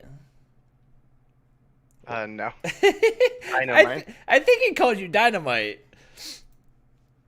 I could be wrong with that. I might be hearing things. I swear he just called you Dynamite. Anyway, great interview from iPiano. I need to get Day's face back. Wait. Oh, wait. Day's face is there. Why? Okay. I don't know. Okay. Never mind. We are good. We got all of our players loaded in, just waiting for our players to ready up. In the meantime, we will go ahead and run through the maps and the weapon bans. Tribe banning Search and Destroy on Standoff 8 Kings. Banning Hardpoint on Hackney Yard, which makes me think that our current map selection is probably not right, since it says Hardpoint on Hackney Yard. Following that, wait, no, it does say that. It says map picks Hardpoint Hackney Yard, 8 Kings banned Hardpoint Hackney Yard. So there must be an issue somewhere. I don't know where that is. As far as the weapon bans, Tribe banning the ASM-10, 8 Kings banning the DRH. Neither of those too terribly surprising. Probably see a decent amount of Man of Wars and HVKs, and apparently some shotguns as well. Firing range Search and Destroy is going to be game number 2, and if it goes to it, we will be hopping in to Summit Domination for game number 3. Yeah, definitely should be a really exciting matchup ahead of us. Obviously, per the interview, we don't have any footage really of them to go off of. They did play the off-stream match last week against XSET on January 28th, and they did pick up the 2-0 win there. Just for anybody that cares, the matchups that they did play that night was Hardpoint Summit and Search and Destroy on firing range. The ASM-10 was banned by 8 Kings, and the Arctic 50 was banned by XSET. So definitely, I think one of the big matchups here for tonight to watch out for when we get into the Search and Destroy match will be looking at Washi and Aflows. Aflows obviously long been revered as one of the strongest, if not the strongest, phone sniper in North America. And obviously, Piano has high hopes for his teammate in that being Washi is going to be the sniper. So, and just for clarification, it's actually As far as map bans go, it was why can't I see it? Hardpoint on Scrapyard that was banned by 8 Kings. So Hackney Yard Hardpoint is correct for game number 1, and we actually have everybody readied up. So I believe we should be good to hop in to our first game of our final matchup. And definitely gonna be a big one. Tribe been a dominating factor here in Mobile Mayhem. 8 Kings, the new guys to the tournament series, but definitely a lot to be seen out of them. They came through with a win over XSET in their last matchup, so bar not, you know, unfortunately for XSET, not setting the bar super high for 8 Kings, but Tribe definitely opposite end of the spectrum, gonna put the test to 8 Kings here, and that is a big opening feed for the side of Tribe. So Tribe looking to get a lot of points and a lot of control here on this hard point of Hackney Yard. Yeah, we do actually have 8 Kings making the push in. They get control for the time being. IPN onto Washi with the shotgun in hand. But it's actually going to be Skizzle sneaking his way up on into the hard point. Needs to get a reload off. Not going to happen. And Jez already up at 8 kills on the board. Yeah, Jez absolutely killing it here for the side of Tribe. Bolu not far behind with 7 kills. Rest of the team with 2. Washi making his teammate Piano proud. 6 kills on the board here for him. Does look like he has not chosen to go with the respawn sniper, so definitely something to kind of keep in mind for future matchups between these teams. We do have a couple players in the league who do like to pull out the sniper in respawn. For example, Slothy right now, which I will have to double check. I thought the Arctic was banned, but maybe no, the DRH and the ASM-10. ASM-10, yep, okay. And it is 8 Kings on the hard point for the time being. Pretty solid map control. MJ and Molly both up at top of main building right now. Jez looking to make the push up. Bolu actually spawning behind them right here. And MJ not overextending at all. Just kind of wiggle peeking those corners, and it is working, forcing Tribe to make those rotations through mid, which is not an easy thing to do. Somehow Jez and A-Flow is both able to get in there, but Washi's got a Sparrow in hand, and he is an absolute nightmare for this Tribe team right now, as we do have 8 Kings hopping back on the hard point and moving things closer to a tie game. Yeah, 8 Kings with a really strong performance here. As I kind of mentioned to Piano in the interview, whether they win or lose this matchup, a good performance here is a big testament to what they are capable of. So definitely keep an eye out. They currently have the lead. We did have Slothy picking up a big kill onto MJ there, but Washi answers back. Washi answers back in a huge way, picking up a massive triple kill for the team. And it's now 8 Kings looking to extend their lead a little bit. Bolu finds a double wallbang. What is going on here? Bolu finds a triple wallbang with the Annihilator. Wow. And he actually ends up destroying the Shock RC, unfortunately for him. We had iPiano waiting closely behind, and Washi really popping off right now. 17 kills for him in his first Mobile Mayhem appearance. You can see Molly sliding through right there to get a couple frags as well, but Washi, the king of the hard point for right now, and as I say it, Marshy immediately takes him out. Very nearly a tie game right now. This new team showing they've absolutely got what it takes to hang with this Tribe Gaming roster, and they're set up pretty well for P4 right here. We'll see if they're going to be able to hold it. Or yeah, P5. I definitely, think it's P5. Yeah, definitely a big opportunity for them. They've made a phenomenal rotation. It's been a very back and forth game. Jez does pick up a kill onto Molly, but MJ is going to answer back there and maintain control for the team. Several members of Tribe making that rotation over. We do have Skizzle kind of guarding the backside rotation, looking to cut anybody off. Jez is coming and walks right on into the bullets of Skizzle there, and man, 8 Kings find the feed they need. I believe that was a whole team wipe going in favor of them. I saw a triple and a double kill in their favor. Washi picking up another kill onto Bolu there. That is absolutely big. 22 kills on the board for him. Skizzle once again finds Slothy as well. Did have 8 Kings get cleared off of the hard point there, despite what was a massive gunfight going over into their favor. But now it's Tribe taking the kill feed into their favor. I believe it was a triple kill for Bolu and a double for Aflos, who's been struggling so far this game. Does find a kill onto Washi there, and that will be trickle points going over in favor of Tribe, maintaining their lead, but only by about 8 points right now as we rotate back to P1. Yeah, and we actually have both Marshy and Aflo struggling, which is not something we see a whole lot from this Tribe team. Over on 8 Kings, very top heavy, as we got Washi with 23, but you also have 3 players that are still in single digits. So right now they need for those other players to really step it up. We do have MJ winning that gunfight. That's going to be a big one, but Marshy making the push in. He gets a couple of War Machine kills right there, and it will be Tribe continuing to hold for a little bit. Jez gets beamed in the face by MJ, and he seems to have found his spot right now, as he's been pretty much untouchable. It's finally Jez pushing out. He has been a demon with that shotgun in hand.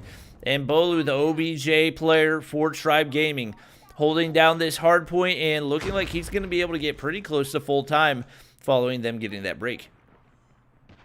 Yeah, it's been a phenomenal game between these two teams. Tribe have drastically extended their lead compared to what a lot of this game has looked like as of recent, but it does look like we have a big opportunity for the side of 8 Kings if they're able to hold anchor on P2 here.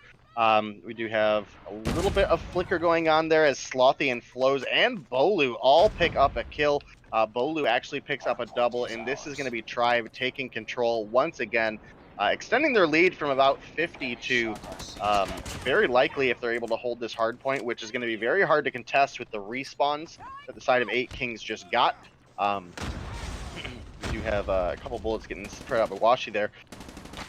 This is a little bit more difficult of a map, I think, for some of the score streaks that we have available. Right now we have Washi with a cluster strike, but with a primary, or at least pretty much all of these hard points are indoor. It is not one of the stronger kill streaks, in my opinion, versus if you get a Goliath inside, you're almost like secured a full hard point hold. So it is a little bit difficult to use. You have to use it more strategically as opposed to kill, and Washi does use it on, I think, what is the best hard point available for them. We are actually going to hop on into an 8 Kings listen-in as they are coming toward the end of this game. Lots on the line. Let's see what they sound like. All right, let's get it, boys. They're coming mid, one. Mid. No, there's two. One mid, one pillars. They're pushing pillars. They're pushing mid. Bottom yellow. Good shit. Break that point. Yo, top tower, guys, top tower. Yo, one mid. You push bottom green. Yeah, bottom green dead. One on the jump up. I spawned out. Washi top green. Just call out. You're good, Mo. You're good. Yo, one tower. Yo, one yellow. Point dead. Point, one more point. No, bro, I didn't kill him. He got me. Come on. Yo, break it. He's dead. On point. One more point. Yo, one middle. Yo, everyone Yo, go to they're in green. green, Everybody they're go in to green. We have to go to green right now, guys. One top tower, one top green. Tower dead. From behind, MJ. Why are you I baiting? got him all. One day. Yeah, War Machine in hill. Nice. He's dead. Two more in spawn. Two more in A spawn. Got him. As you can see, it is really coming down to the wire right now. Somehow, this 8 Kings team has managed to keep things alive. Tribe makes push after push, but Washi, an absolute monster with that Man of War, is not missing a shot. Nearly 40 kills already in his mobile Mayhem debut. Slides to the corner, gets the major assist right there. At this point, he probably just wants the 40 bomb. His teammates got some War Machines in hand, still causing issues, but he's not able to take out Marshy right there, and that could be the end of the road. Somehow, 8 Kings still staying alive. They're finally taken out of the hard point, and it is going to be Tribe Gaming coming out on top in game number 1. And Tribe have been a dominant team in this season of Mobile Mayhem. I mean, they've pretty consistently been a dominating team in Mobile Mayhem, but this season specifically, they are really leading the charge for, really for everybody. So for 8 Kings to come through in their debut game and really put such a strong performance up here, definitely proud of these guys, and definitely think they're going to be a great fit here for Mobile Mayhem. Obviously, Washi, crazy performance, 39 kills on the board for him. You definitely would expect going into Search and Destroy for this to give us a lot of information on this team as well. So even though Tribe won game 1 here, don't hold anybody or don't count anybody out. There's a lot of potential yet ahead of us for this 8 Kings team. And I definitely still think Arc 50 is something you have to consider banning up against Tribe. Slothy is a madman. Yep. I mean, there's some shots in that game that I couldn't believe he landed, but sure enough, able to pull things together for the team when they needed him most. Yep, definitely. Despite the loss, a great debut for this 8 Kings team. And keep in mind, I believe IPNO said that Washi was their primary sniper, so that will be a loss of an AR or an SMG when it comes to the Search and Destroy, but based on the way that he's playing, I'm guessing the addition of his sniper is going to be very, very welcomed. We'll see if he can contend with the Arctic 50 of Slothy, as we will be hopping into firing range Search and Destroy for game number 2. Overall, like, pretty decent performance for most of the 8 Kings roster, but obviously, after the way that Washi performed, I can't really remember the KDs of anybody else. I actually do have it available here. 1 second, let me get it to load. So for the side of Tribe, it was Bolu 32 and 19 with 8 assists, Jez 21 and 19 with 5 assists, Marshy 17 and 20 with 7, Slothy 20 and 24 with 0 assists. But I mean, I guess if you're going to use the Arctic 50, not a lot of assist potential there. A-Flows 16 and 23 with 7 assists, but keep in mind, typically going to be the primary sniper for the side of Tribe, so we'll be looking for his impact in Search and Destroy. Washi 39 21 and 5, Skizzle 22 19 and 1, Piano 16 22 and 4, MJ 16 20 and 3. Molly did struggle quite a bit in that game, 10 24 and 8. And as far as objective wise, we had Washi with a minute 14 and Piano with a minute 15. And then looking over at the side of Tribe, we had Bolu a minute 19, Jez a minute 39. So realistically a close game. I mean, at the end of it, 250 to 184 for the new guys to come through here. So gotta love it. Gotta love it. All right, I'm back, and looks like we're still waiting on a couple players, so I guess I didn't miss too much. You missed me going over all of the KDs. That's what you missed. The KDs for every player in Mobile Mayhem? In the game. Oh, okay, gotcha. You said you missed them, so I pulled it up, and then you were gone. You abandoned me. I'm sorry, Molly's going to sleep, so I had to tell her good night. Oh, I don't blame you. Wait. Uh-oh. My game... Oh, no, it's not crashing. Maybe? Might be crashing, might not be crashing. Okay, I think we're good. All right. This is our final matchup of the night, but keep in mind, we will be back here same time, same place on Thursday, and afterward, we're going to have some fantastic Warzone games with Zim and maybe Day if you guys ask nicely enough. It's so late. So late. Day might join us Friday night. I go to bed at like 10 o'clock, man. And that's pushing it. Yeah. I'm old. I feel that. Wait, how old are you, Day? 28. Okay. You're not that old. I'm like 50 at heart. Well, that's what really matters.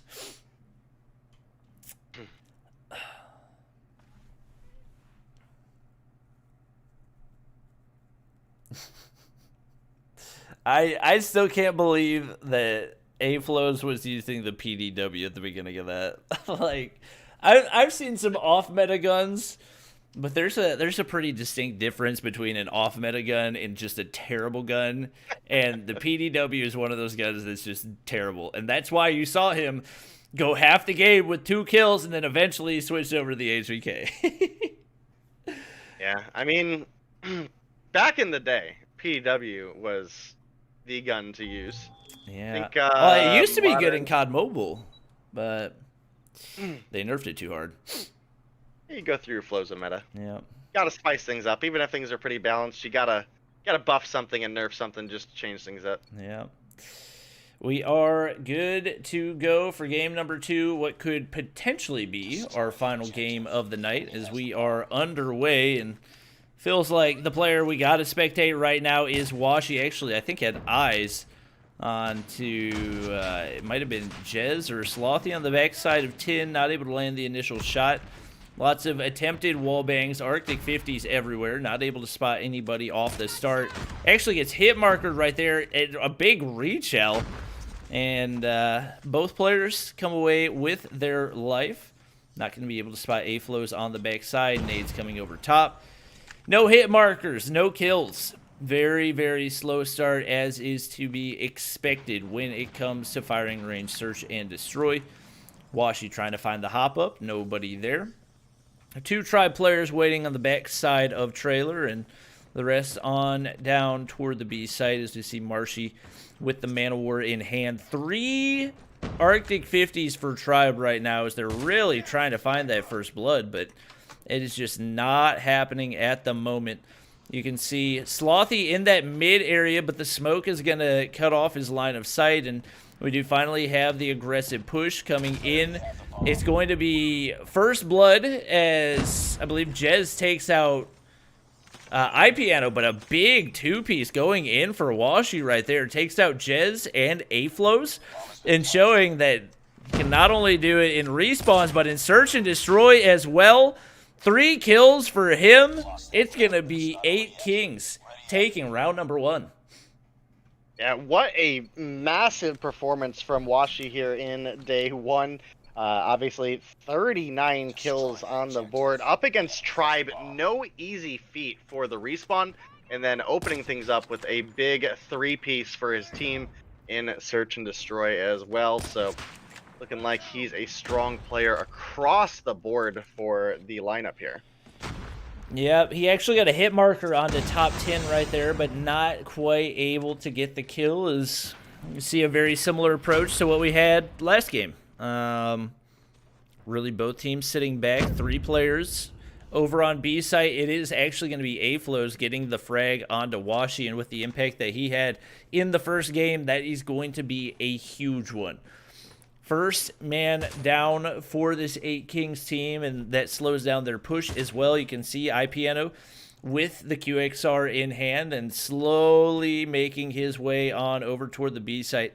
I am interested to see whether or not he has Dead Silence. And actually, everybody but Emolly running Dead Silence right now for 8 Kings as compared to this Tribe Gaming team, which does not have any Dead Silence. So that's definitely going to change the way that they play the game, as Tribe is probably not expecting to see anybody making the push down here. But whenever you're proning, Dead Silence does not make any noise. Now, iPiano could very well just crouch here, and that would also not make any noise, but he's going for the absolute stealth play and doesn't hit any shots onto Bolu. Trophy system's there, not going to be able to blow up the vehicle either.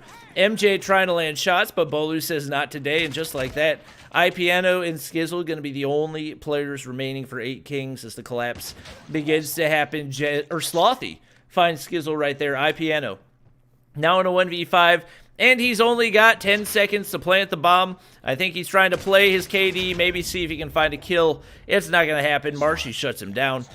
Tribe Gaming ties things up at 1-1. Yeah, and this is definitely what you expect out of a roster like Tribe. I mean, this has been a dominant roster since the start. I love that 8 Kings have come into the season and really started things off for at least their on-stream matches. Obviously, their off-stream match, the 2-0 victory over XSET, but you know, again, coming through up against a team like Tribe and having such a good performance. I mean, there's other teams in the league that we would not expect to do this good against Tribe, right? Like, I don't want to throw anybody under the bus here, but this is a good performance coming out of 8 Kings. Washi doing work for the team, picks up a kill there, but does get dropped. Tribe have the player advantage. And, you know, again, I think just based off of the history of Tribe in this season of Mayhem, you definitely got to give them the edge, but still anybody's game here for Search and Destroy. Jez very nearly lands the wallbang onto MJ right there. And he actually hops up. Jez could have had the shot, but didn't quite time it right. You do have the bomb still in the hands of MJ. It's countless wallbang attempts. It is finally going to be Slothy taking out Skizzle. MJ all by himself now up against 3 Arctic 50s. Not a super pleasant spot to be. They collapse all at once. One on the right side, one on the left. Slothy's going to land the shot right there. The Arctic 50 in his hands, just too good. 4 kills on the board and a 2-1 lead for Tribe Gaming. Yeah, Tribe with a strong start. Slothy obviously really helping the team out here. 4 kills for him. A-Flows as well, both of them Arctic 50 out. A-Flows, I can't believe he missed that shot. That looked like that was right on the body and didn't even get a hit marker, so maybe a little bit of spectator desync there. Jez does trade Piano, but he gets dropped by Skizzle. So it's going to be 4 versus 4 for these two teams. Oh, that was a big nade from A-Flows, though. Yeah, Washi dodged it and watched it fall onto his teammate Skizzle right there. It is going to be Tribe Gaming with a man advantage. A-Flows trying to hit the jump shot, but not able to make it land on Washi. And with E-Molly finding a big 2-piece right there, that's going to actually give the advantage back to 8 Kings. Washi not quite able to land the shot onto A-Flows. Tries to hit the follow-up. The bomb does go down, and it's now pressure on for A-Flows and Bolu. Bolu slides in, gets the gets one. A-Flows gets the other. E-Molly needs to clutch up right here. Had 2 big kills already. Finds 1.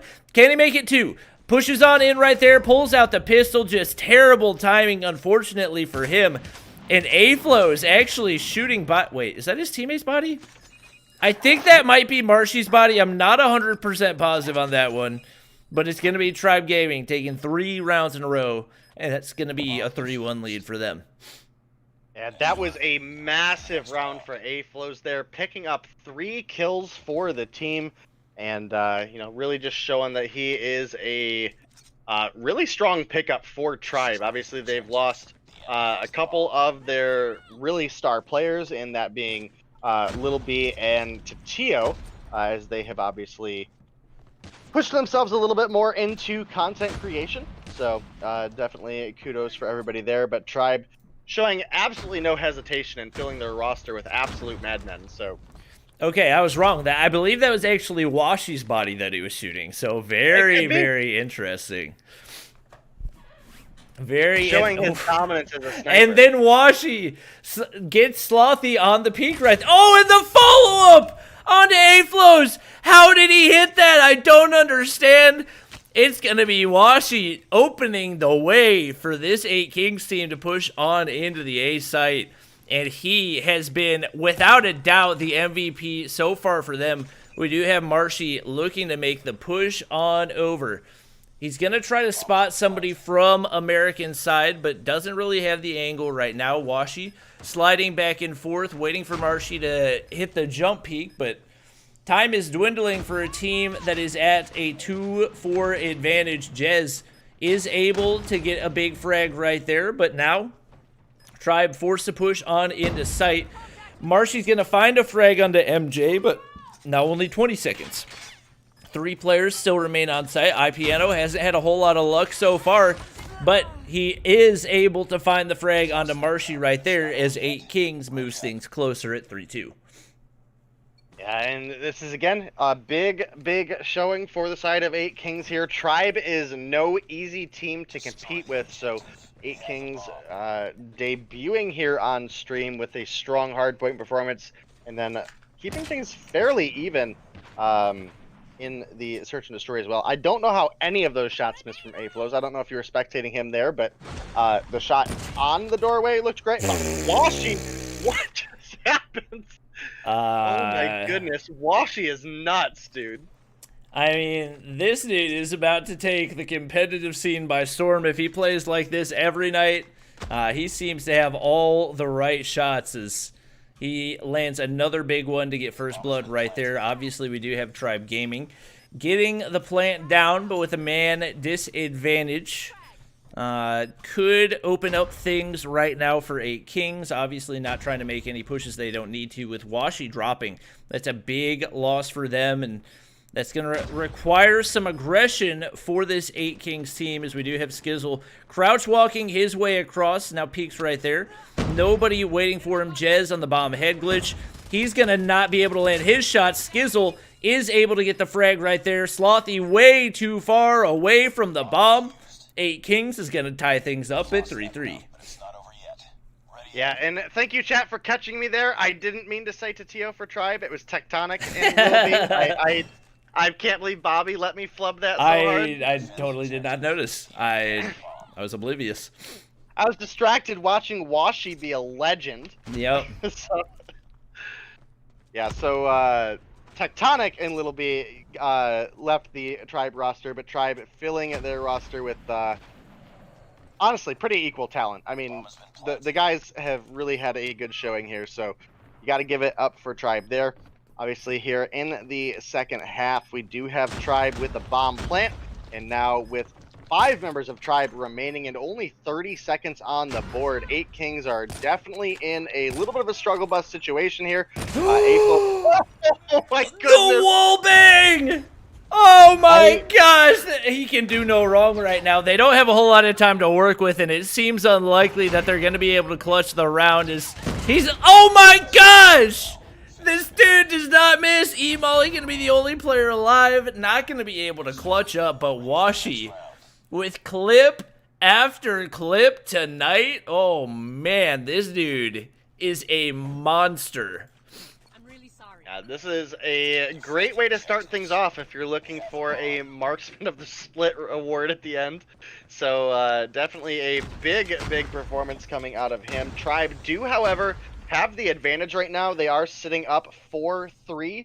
I mean, pretty even work put in across the board for Tribe right now. 6 for Slothy, 6 for Jez, 5 for Flows and Bolu, and Marshy with 4. Piano definitely struggling a little bit, as well as MJ and Skizzle with 1, 3, and 2 respectively. Washi rocking 9 kills. Molly, who struggled in the first matchup, rocking 7 kills here in Search and Destroy.